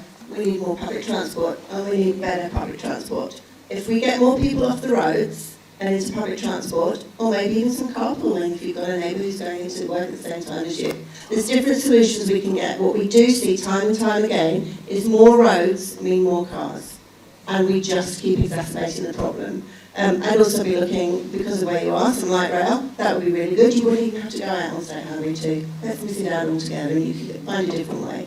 Let's look at that blue highway. Can we get better ferries from here into Tauranga? Because I think at the moment it's probably very tidal, but it's once a week unless the cruise ships are in. Let's make it a commuter ferry as opposed to a touristy ferry. So there's a lot of other things we can do instead of just building roads. We absolutely need roads. I'm not saying we don't need roads. I'm fed up of seeing that the Green Party hate roads. We do not. But we think we could do a lot better with the roads that we've got by improving public transport.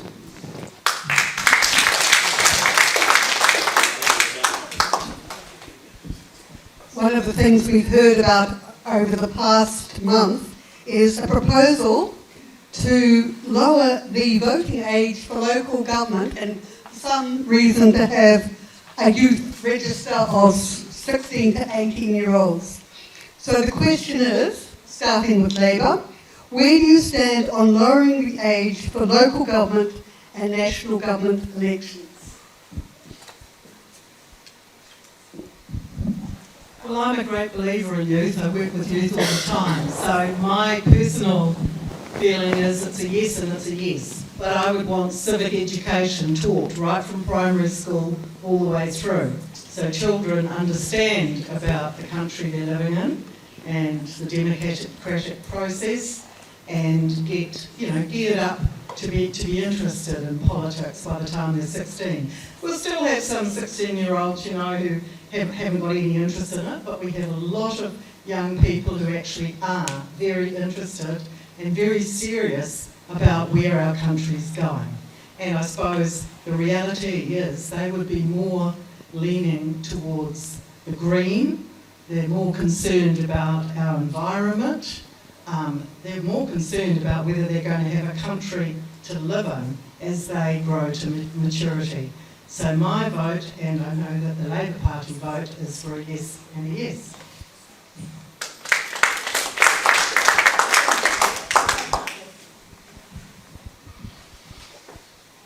I remember being 16. It was not a fun time. Can't remember what hair colour I wanted. There are intelligent young people, and there are very concerned and well-intentioned young people. But no, New Zealand First does not support decreasing the voting age to 16. There is just not the level of maturity across the whole population of 16-year-olds and 17-year-olds to justify it. There has been research that shows that your mental faculties, if you're a bloke, fully formed at 25, and if you're a lady, somewhere between 21 and 23. No, 18 and 22 actually. I've been corrected, thank you. And in an ideal situation, we want people who are more mentally developed, with greater faculty function, voting on the big picture of things. Yes, there are intelligent young people out there, and yes, there are concerned young people, and they are right to want to be involved in the democratic process. Like me, they should wait till they're 18.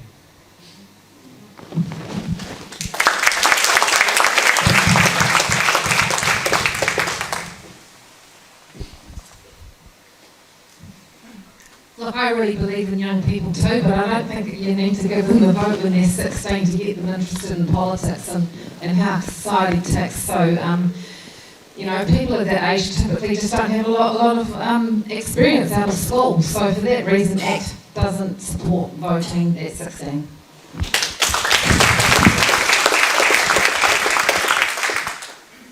Yes, I do support the lowering of the age for both local and national government. I also said when we're talking about mental faculties, maybe at some point we should, as an older society, be putting an upper age on how we vote, or at least put an upper age on some of the topics that we're voting on, because if it's actually going to impact people who are still going to be here after we're gone, it shouldn't be people like me voting on what's going to be best for my grandkids.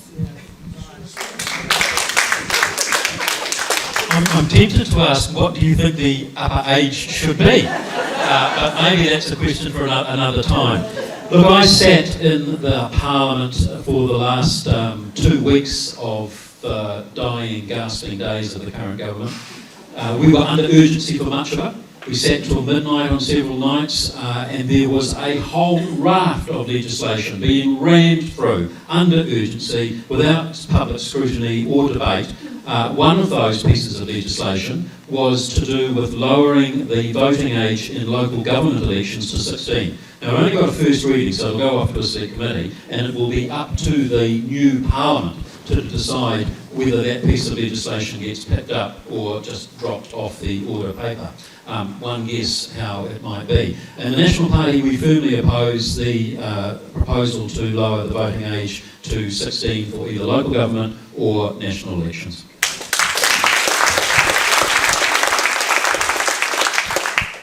The next question, you can keep the mic there, Scott.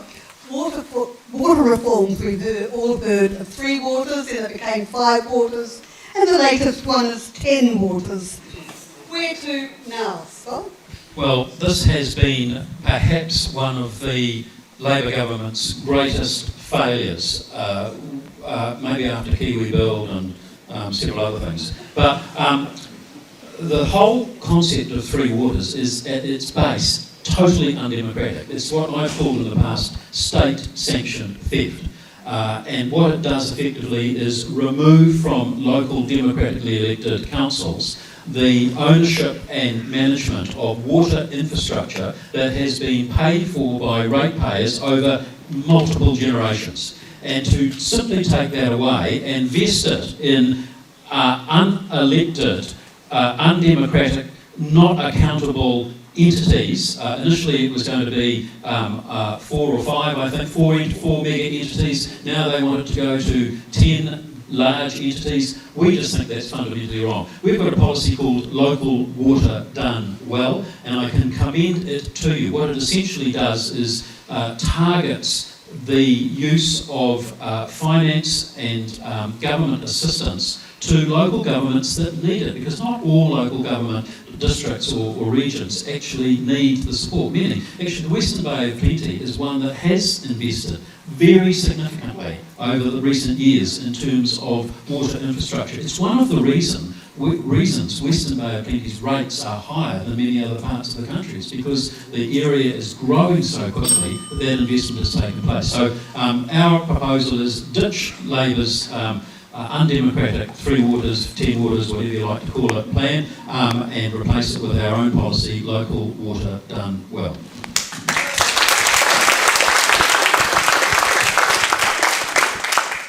Yes, there have been a few iterations, yes, in the water reform area. It's now called affordable water reforms.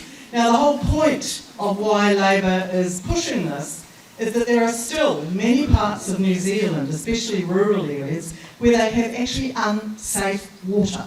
They are not drinking, hygienic water. They're having to ship water in.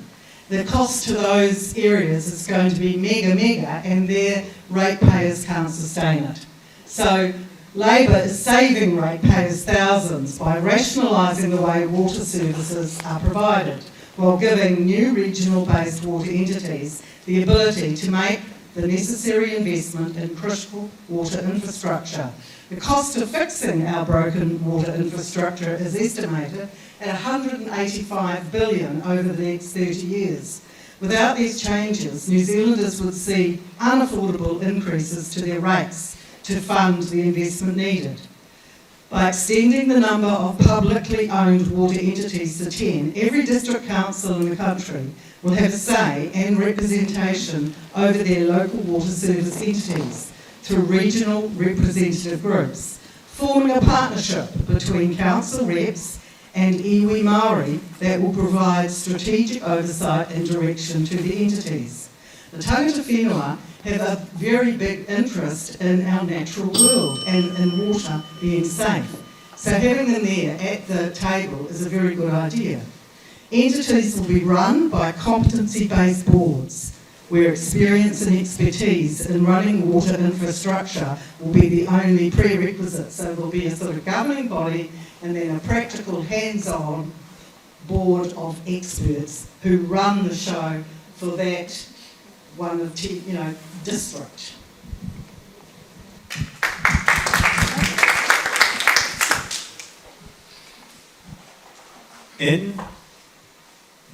On the other side, I'll call it the wrong side of the hill tonight, winning all over.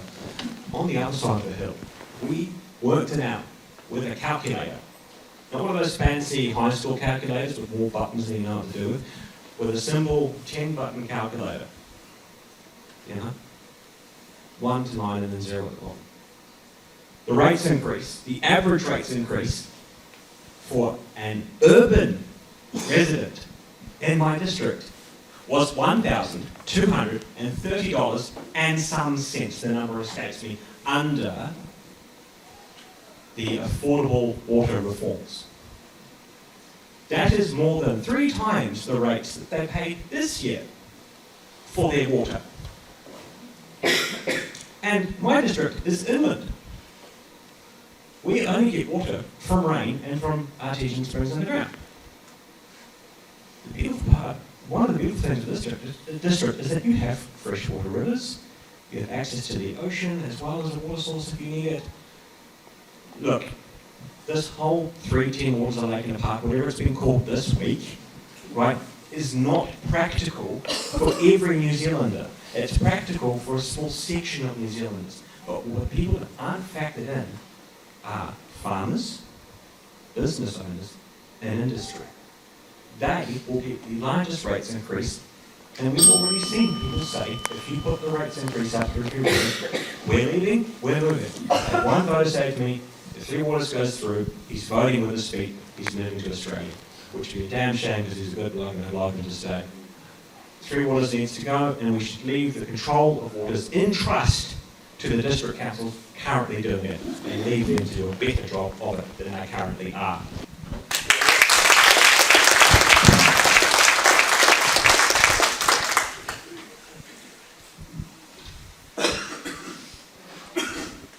Yeah, ensuring the availability of safe drinking water and suitable infrastructure for storm and wastewater is crucial for all Kiwis.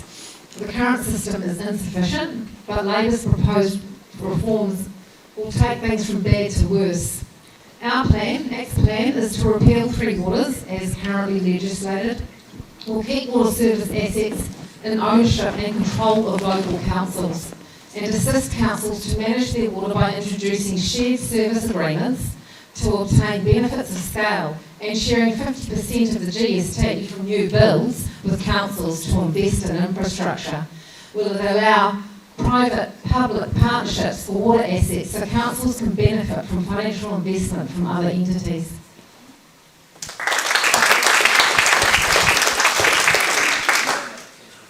So, the Green Party supports local communities collectively owning their water services entities, and local councils have a proportional shareholding in that entity.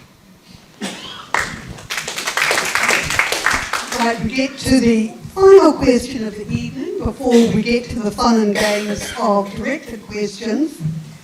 And I will get Pamela to answer this first for the Greens. What changes are planned or proposed for local government by the Greens?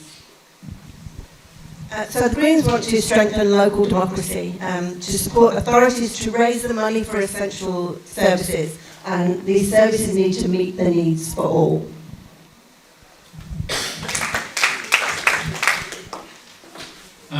We haven't got any immediate plans to modify local government. To be frank, there are far greater pressing issues confronting our nation than any adjustment to local government rules, regulations or mandates. So not a priority for us at the moment. We want to get the country back on track, get the economy growing, get the cost of living down, get inflation under control, get law and order under control. Those are issues that are priorities for us.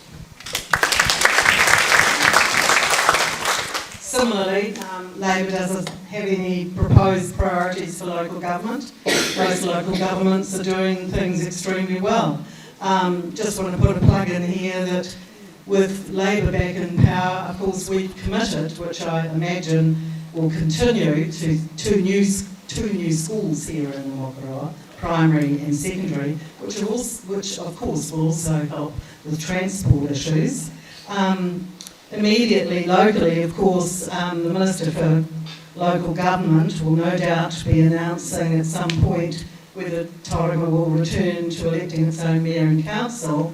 I imagine that's going to be going ahead, and people will be able to get back into using the democratic process to choose their own council, which I'm sure everybody will welcome.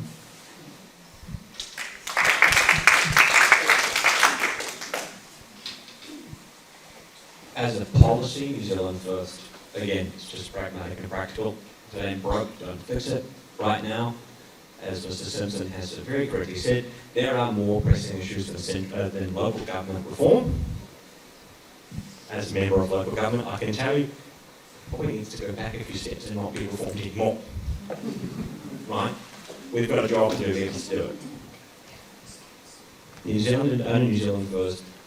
We would get rid of the Tauranga City Commission once and for all.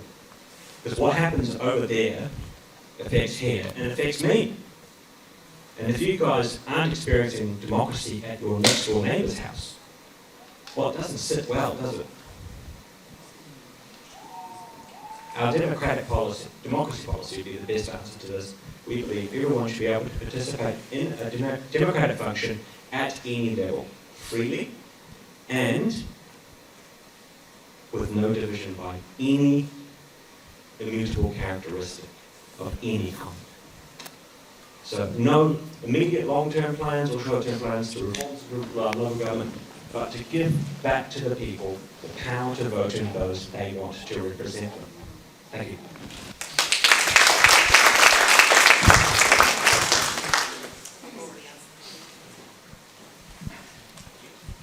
Righty-ho, we get to the fun part of the evening. This is John Palmer. He will get the roving mic.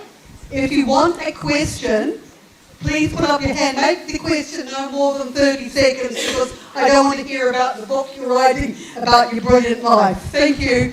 But we'll start with Erica. Tracy, sorry, I'll get there eventually. Right here.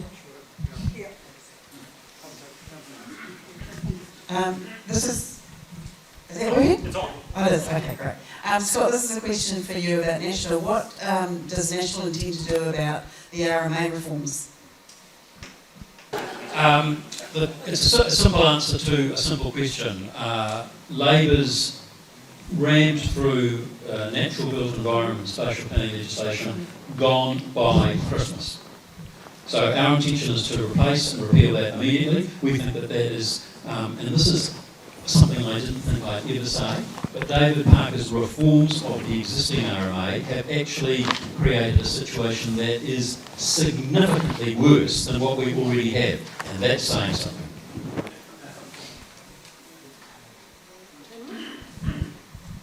I don't believe that we've got any plans around the RMA at the moment. They're certainly not a priority. If anyone wants to know what the ACT Party is doing with that, I'll talk to them later.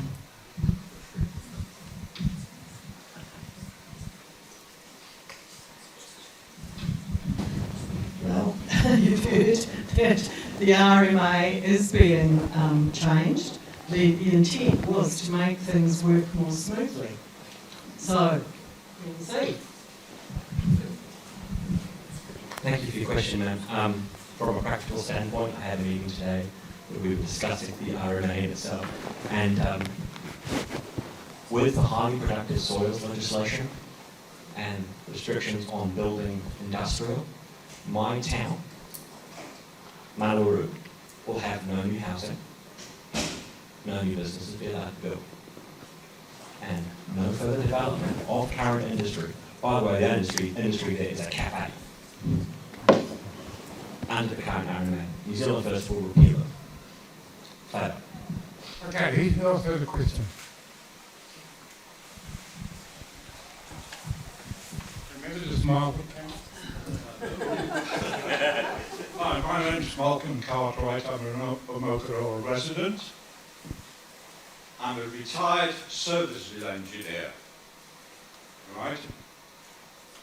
I am dead against the three waters. I cannot see it's not democratic.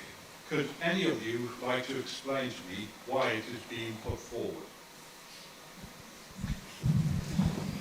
It is being put forward because the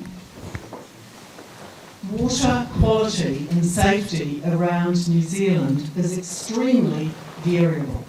We have some district councils that have been incredibly fastidious and very focused and have spent wisely and invested wisely and have extremely good water. And we have other areas which are failing badly. But those areas of the country are not going to be able to afford on their own to sort out their issues.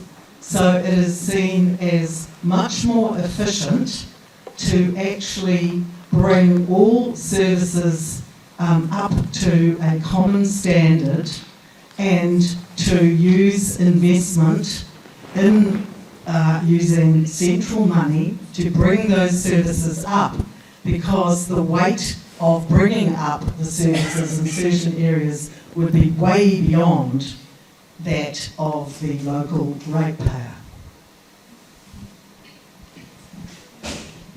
Thank you, sir. I asked that question of my council on day one. I should have applied for a job with Three Waters as being retired services engineer, but I'm of Welsh ethnicity, so that's no good to you. Wonderful. We'll see. I actually... Okay, let's move on to who else got a question? Hey, excuse me, sir. I was about to answer this question. Oh, sorry, I thought you said. No, I haven't. Sir, the Three Waters Standard, as it is currently being forced upon local councils, is there to, as you said, raise the water standard, but most councils are well above the standard of water. That's what I'm going here. Thrust upon them by the affordable water reform legislation. Madam Obiago, Thames Coromandel, Western Bay, Tauranga, they're all above the standard, some much higher than others, right? By creating a universal standard and not letting local government be accountable to their ratepayers, you're going to create more problems. I don't really see why this legislation was created, except for government overreach. But that's not New Zealand's first position, that's my position. Thank you.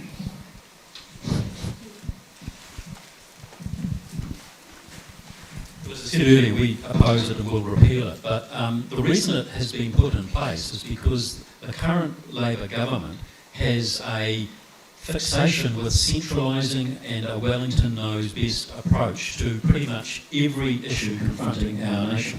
And so you see it in education, you see it in health, you see it in local government, and you see it in water reforms as well. We think that local communities know best how to manage their water infrastructure issues and supply and water quality for that matter. And so we don't understand at all the rationale that the current government has, other than that they are taking an ideological, centralised approach which they apply to pretty much all their policies. Undemocratically. As I said earlier, state-sanctioned theft.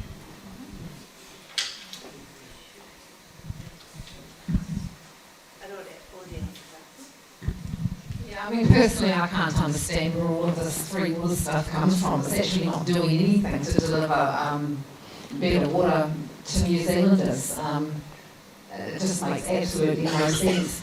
There are water infrastructure in parts of New Zealand is great, in other parts it's not. It makes no sense to centralise that. That's why it's got the policy to leave the assets in control of the local councils, and that the local councils work with the local community to figure out what's best for them. That's democracy.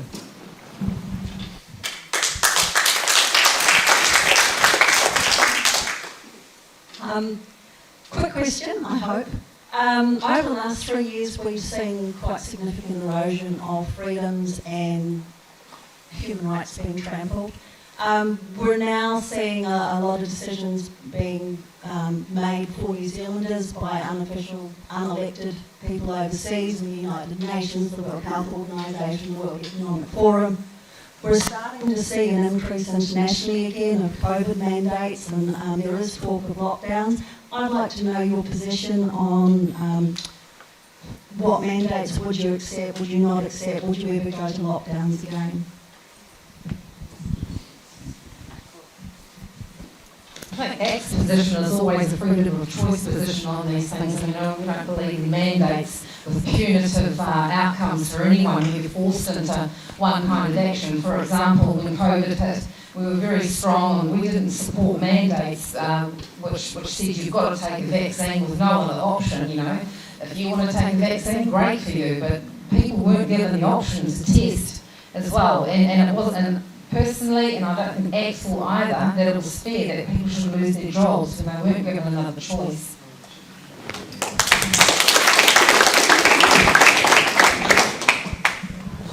Thank you for your question. I think that what's passed is passed, and I don't believe that we're going to be in a similar situation because we all know how to deal with the pandemic.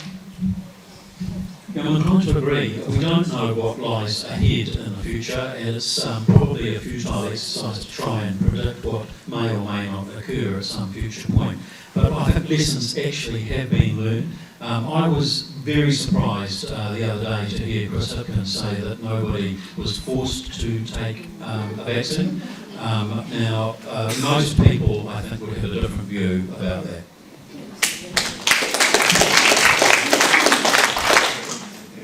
Yes, I do agree that we're in a much more knowledgeable space now about pandemics and how to handle them. Though at the time, New Zealand took the advice of the scientists, of the medics, and we did what we thought was right, and other countries praised what we did because we had, a lot of people survive. Now, all sorts of issues about freedoms and that have come to the fore. We've always had issues, like I can remember as a young child in Whakatane, it was the polio epidemic, and most of you would remember us all lining up for our pink sip of medicine. I heard a funny story the other day about a friend of mine who, there were a whole lot of them set out for the workers, her father's workers on the farm, and she drank them all. So she never got polio. So, there are times when international pandemics arise, and the government at the time has to take the best advice and do the best it can. And sure, people were certainly encouraged to be inoculated, to take the vaccine, but ultimately it was their own choice if they... Yes, it was. I mean, if they decided not to, as some of the people I knew working in the health sphere decided not to, then some of them did in fact have to leave their jobs, or were found other jobs, like on phones or things like that. Ma'am, I really, really like your question. And first, let me say, at no point when New Zealand First was with Labour in government did we ever agree to a mandate system. We will never, and we have never, as a party, said that the government should tell people how to take care of their health. And as for mandates going forward, no. A full-scale COVID inquiry into what happened, how it happened, and why it happened, and holding public officials accountable who got it wrong, and praising those who got it right, because there were some who got it right. I don't know, man, it's very questionable, but there were one or two that got it right, and we should give them the credit where it's due. Look, long and short of it, no mandates. We know the COVID lockdowns were ineffective. We went it first. They were very needed. I have family in Auckland, thank you very much, Beryl, who lost their jobs because they chose not to get vaccinated. And the government said, excuse me, let me just address her very misleading claim. The government said, if you don't get the vaccine, you don't get to do the job you've trained for. That is not the role of government. That is not the role of government. It has never been the role of government in this country, and it should never be the role of government in this country. The COVID-19 pandemic response was overdone, and we think we can all agree on that. But we have learned now that we can work together to overcome these things, and we don't need mandates to do it, right? Common sense wins the day with these things. If you lack vitamin C, eat an orange. Right? If you have asthma, maybe get a nebulizer, right? These basic things that don't require the government to lock you in your house for 2 weeks because you might get COVID and die on the street. I've had COVID 4 times and 2 heart surgeries. I was supposed to go each time.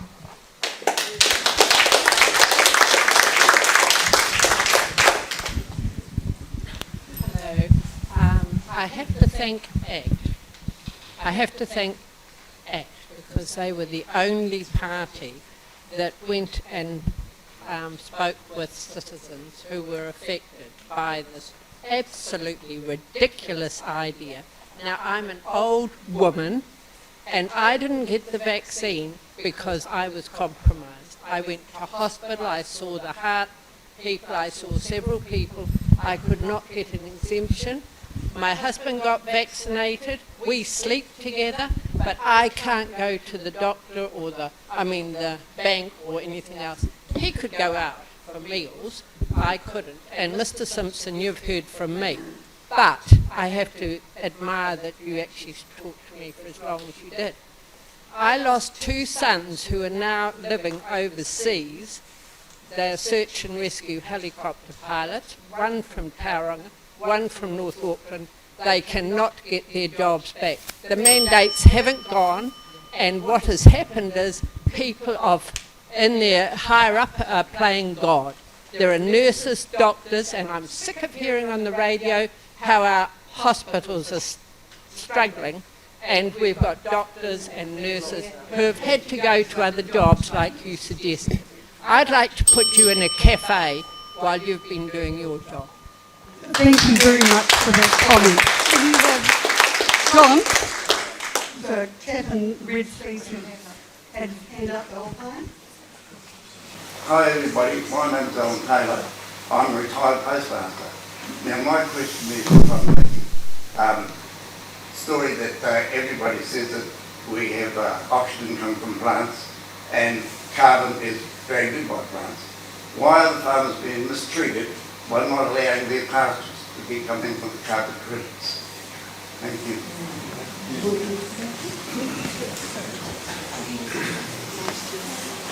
It's a very good question. So the question essentially was, why are farmers not being credited for the carbon sequestration that occurs through pasture? And that's a reason that we have imposed upon ourselves as a nation by only counting sequestration in trees. Now, we don't think, the National Party, that that's smart. We think that there actually should be accounting for other forms of sequestration. It's debatable about pasture, because you've got to have an accounting system that actually is going to produce a greater result than the effort that's required to put into measure and account for it. So there's a question mark about pasture, but certainly there are opportunities for accounting for sequestration in terms of windbreaks, orchards, and other organic growing life forms. Why not pasture? Simply because it's not impossible, but the argument is that it's going to cost more to account for it than it is that you're going to gain for it. So pasture become neutral. Pasture comes and go. Neutral if you allow them to. Yeah, but you've got to be able to measure it. So that's the challenge. I'm not saying it's impossible, but certainly we in the National Party believe that there should be other forms of sequestration accounted for, and potentially that does include pasture, but we need to base it on the practical ability to do so.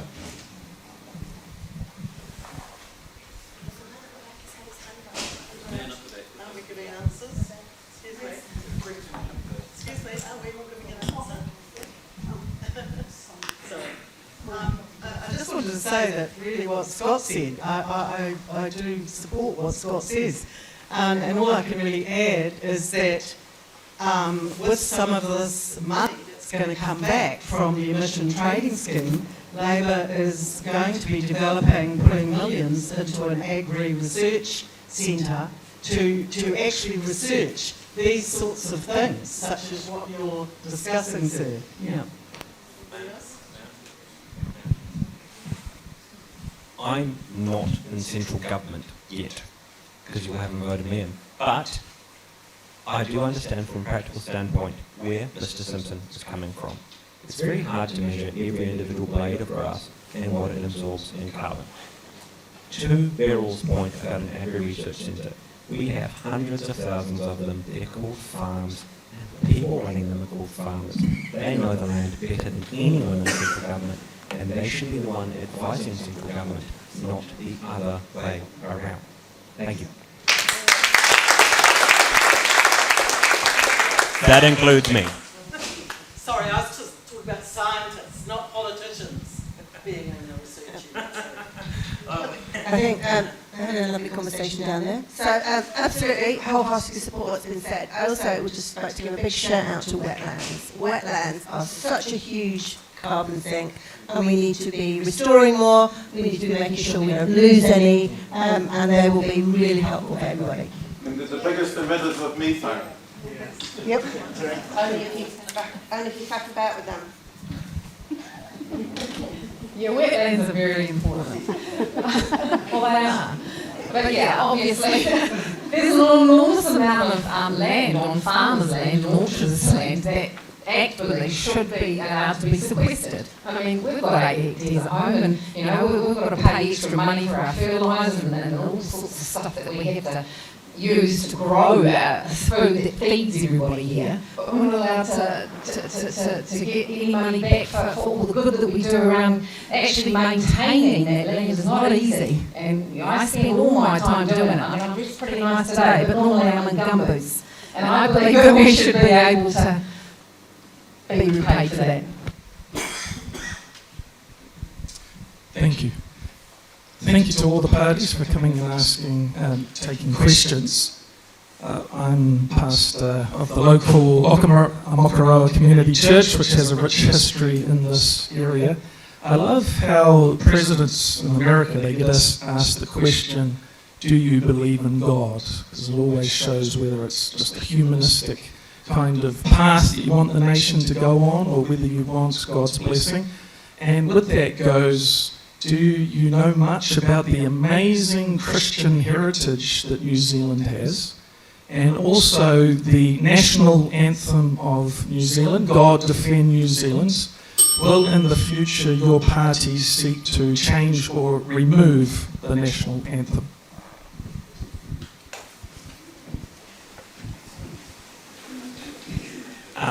Thank you, Pastor. I'm actually a trained Christian theologian and an apologist in my spare time. Not that I have much. But no, we wouldn't change the anthem because it's our anthem. Why would you have someone else's? And it's New Zealand, And, not Aotearoa. and that's a debate for another time. But New Zealand was founded with a rough start, to be fair, with whalers and sailors and settlers. But when the missionaries came along, the quality of life improved for everyone. There is a hugely rich history of Christianity in this electorate and the involvement of the church in developing this area into what it's become today. Over time, that role has decreased as government has increased. But I think, yes, you're fair to raise that point, sir. And I'd like to say that yes, I do acknowledge the importance of Christianity in modern day New Zealand. Yes, I do believe.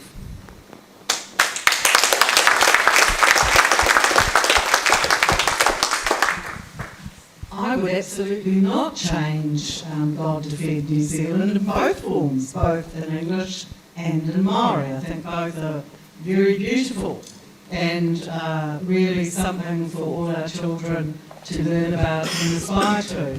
I too agree that, yes, this whole area of Omokoroa, Tauranga, Tipuna has had a very rich Christian tradition with the various ministries of both Protestant and Catholic, and I think all of that is extremely worth holding on to and for our children to learn about the influence of Christianity and the church in our lives. I'm also very aware of all our newcomers to New Zealand, which the treaty it laid the basis for all other people to come to New Zealand and be welcomed. But they may come with all different sorts of religious convictions. My grandson is one of them. His father has a different religious conviction. And I think it's really good for everyone to learn about these things. I'm a person who believes in God and believes in the God and the good in everyone. So I look at all religious convictions with great interest and with great respect. I was raised in a what you'd call a traditional Anglican family environment, and these days, although I don't attend church as regularly as my parents would have wanted me to, those basic precepts of Christian belief I think the foundation stones for many of us in the way that we live our day-to-day lives and the decisions that we make in our lives. On the issue of the national anthem, actually, no plans to change it. We want to get the country back on track. We want to sort out the cost of living. We want to get inflation under control. We want to sort out law and order. We want to get our schools and our healthcare system sorted. So, no.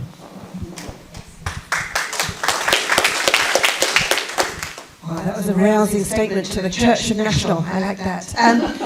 Absolutely no plans to change the national anthem. What I particularly love as an immigrant, so I wasn't born in New Zealand, I chose to live here, and I'm absolutely love living here. I particularly love the secular nature of New Zealand, that everybody can practice their own religion, that everybody treats everybody with respect, and for me, that's what it really means to be a New Zealander.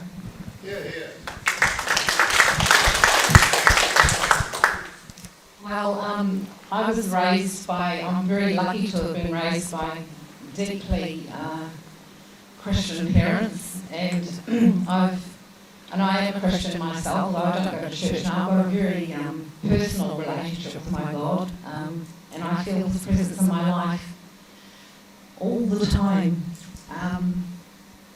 And I know that He's here with me right now. It takes a lot of courage to do what we're all doing, and like what you said, I think He's actually given me strength to do what I've been doing tonight. And like you said, one of the things about Christianity is that you do accept others. And I mean, in my own family, we've got different religions, and we all love each other, and we all get on. And I do appreciate that in New Zealand, you know, everybody should have the right to have their personal relationship with their God, because my God wants you to have that choice. And in terms of the national anthem, I mean, gosh, I don't think that Act's got any plan to change the national anthem. I do think it's beautiful, and I really love listening to it sung in Maori, and I'd love to learn how to sing it in Maori, but also in New Zealand, so there you have it.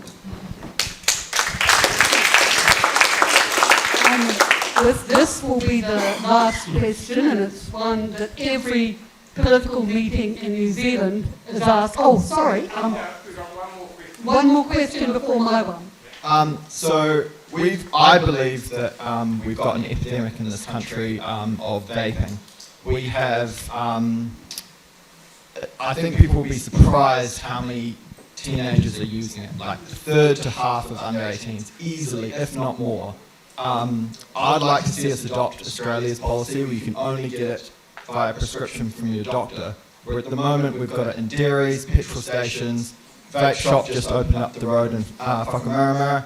People are using this toxic stuff, and teenagers are just able to buy it all the time. It's so easily accessible, which, yeah, I'd just like everyone to say their personal belief on vaping and what they'd like to see done about it in the country.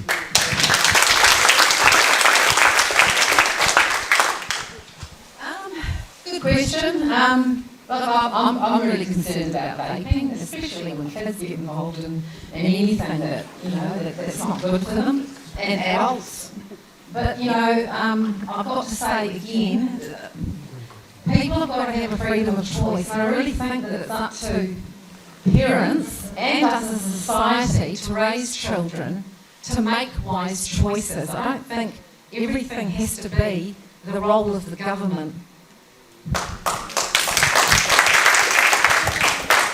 Well, firstly, I'm going to apologise because I heard we've got an epidemic of bacon. I was a little bit concerned about how this is a problem. Best epidemic ever, give me more bacon.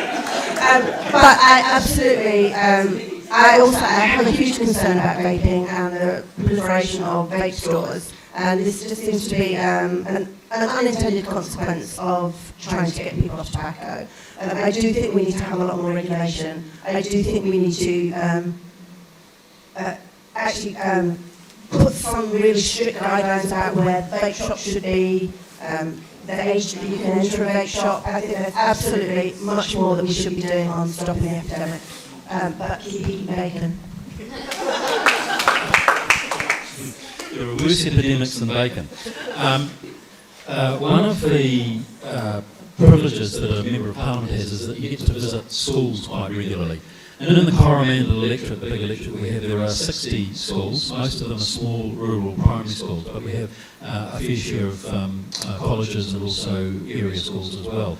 And when I go and visit those schools, as recently as last week in Pairoa, for instance, and speak to the principal there, absolutely we have a major serious problem with vaping in schools.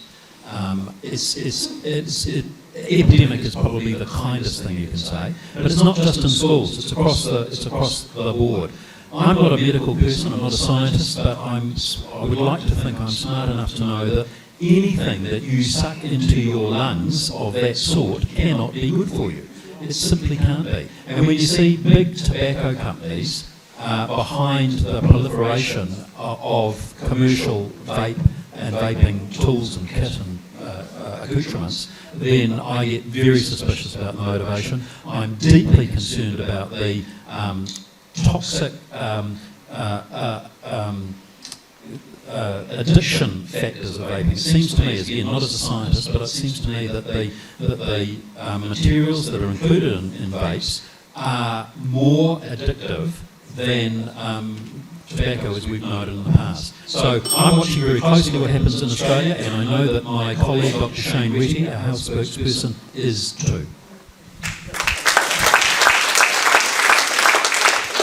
Well, I totally agree with you. As a person who's working with youth, I'm seeing kids, vaping right down to 10 or 11. And the big multi-million-dollar corporates, Rothmans and all the rest of it are behind it. They push the bubblegum flavours, these flavours that get kids hooked.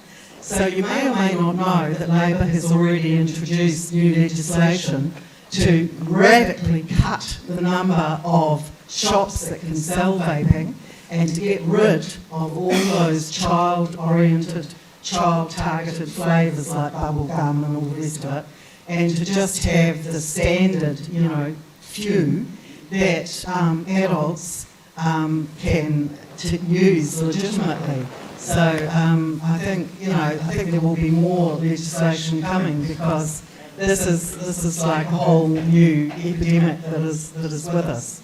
And I totally agree that it's terrible for the development of our children and our children's brains and our children's total development.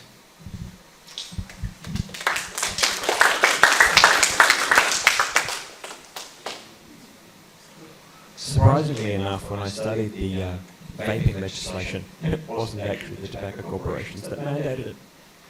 It was central government.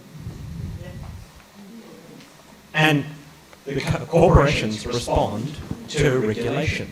So it's not the corporate company's fault. You passed a law that made a more addictive chemical product available to the public market than tobacco is. Have you heard of popcorn lung? It's a condition where the bronchial tubes in your lungs expand increasingly and you die a very painful respiratory death. That happens if you vape. That's one case that we know of in New Zealand, and the cases increase overseas. I think we should get rid of vaping altogether and then let people choose what they do with their own darn bodies. I personally won't smoke and vape, but do I think the government should be telling you what you can do with your body? Except for when it comes to taking your life? No. Vaping is noxious. It's many orders of magnitude addictive than smoking because it's right there all the time. You can vape indoors in most places. Even though the sign says no vaping allowed, you just walk in, you'll see anybody vaping with a vapor around their neck. The inadvertent goal of a smoke-free New Zealand by 2025, which is completely unrealistic by the way and won't be achieved, is you've now created a more toxic, more addictive, more dangerous product into the market. And it needs to go. And it needs to go now, and it shouldn't be regulated by the government any further. It should be abolished completely. And then if people want to continue smoking tobacco products, leave that to them. I know several tobacco growers who only use fully organic tobacco and they put none of the chemicals in it, and they have quite a good idea there, making it much less dangerous. Not safe, mind you, now, because smoking isn't safe, it's bad for you. But it's much more safe than vaping. So, vaping's got to go, and it's got to go yesterday. And I think New Zealand will come up with a policy on that. I told you not to ring that bell. This is the very last question, and it's for my 14-year-old granddaughter who recently won a gold medal in Taekwondo in Australia for New Zealand against the People's Republic of China. She was in the changing rooms at her high school, and the boy entered and said, "Ha ha, I'm not a girl, I'm going to get changed with you." Well, because of my granddaughter's prowess at Taekwondo, I do hope he recovers soon. But the question is, what is a woman?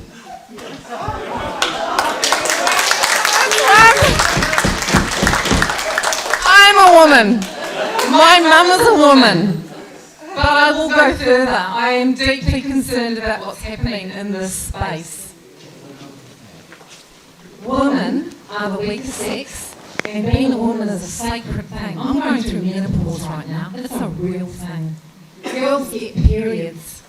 That's real stuff. And I was a tomboy growing up. I don't think I wore a skirt before I was 8 years old. And I've been hearing from deeply concerned parents that their daughters and sons at school are being taught gender ideology. I mean, it's totally not the role of the government or school to be telling our kids this. I hate to think what would have happened to me as an 8-year-old girl who I only had friends of boys. I buried my dolls because I didn't have dolls any fun to play with. What would they have done with me? Would they say, oh, you're a boy now?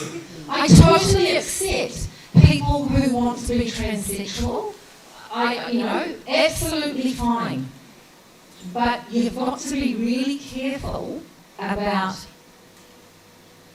taking rights away from other people in this place. And for women, it's really important. I mean, a lot of girls go through sexual abuse. And I know transsexuals who would be very, very, very mindful of what it would do to a young girl to look at a penis in a men's changing room. We've got to reserve spaces for women in society.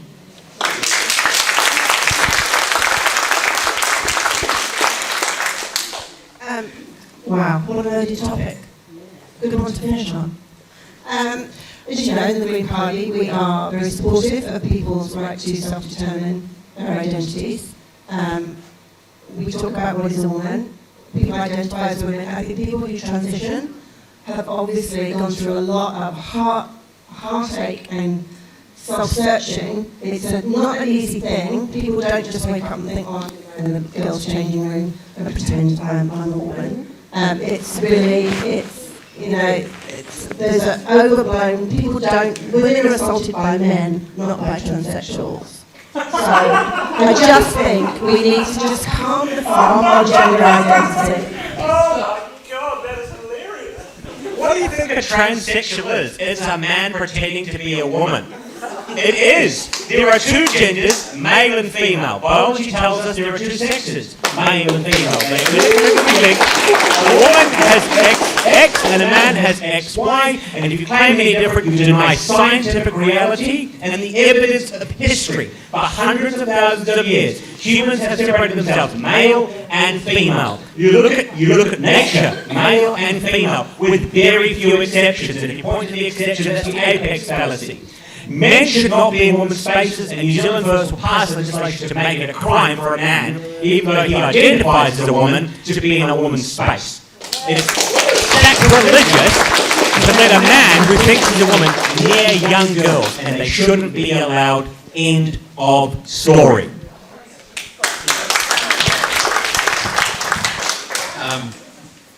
My definition of a woman is an adult female human. That's correct.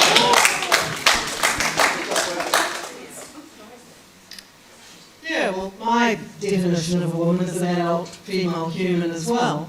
But the work I work in, the reality is we do have children born that have not clear sexual characteristics. This does happen. And I'm sometimes involved in working with those families and those children. So this is not a really clear-cut issue. It needs sensitivity and care. I do believe that any such programs that are being run in schools, which I have to say, I haven't actually heard of any primary schools talking about those issues. Well, I haven't had people tell me that is happening, but if it is, I think that those school boards should be discussing with their families what the families want. I don't think it is the role of teachers to step into very sensitive topics like that. I think as children get older in secondary school, obviously they may well, look carefully at these sorts of issues, because in our world today, people identify in all sorts of ways, and it's part of us being an open, progressive society.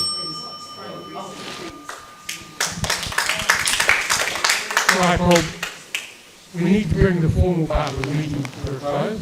I'd like to thank all the candidates for fronting up tonight.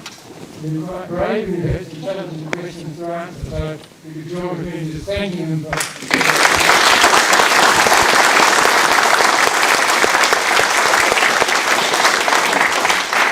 instead of drawing bring the formal part of the evening to a close. I'm going to ask the candidates now to come across to the other side of the table and they can talk informally with you for some of your questions that you didn't get a chance to answer or you weren't brave enough to ask them in front of everybody else. So,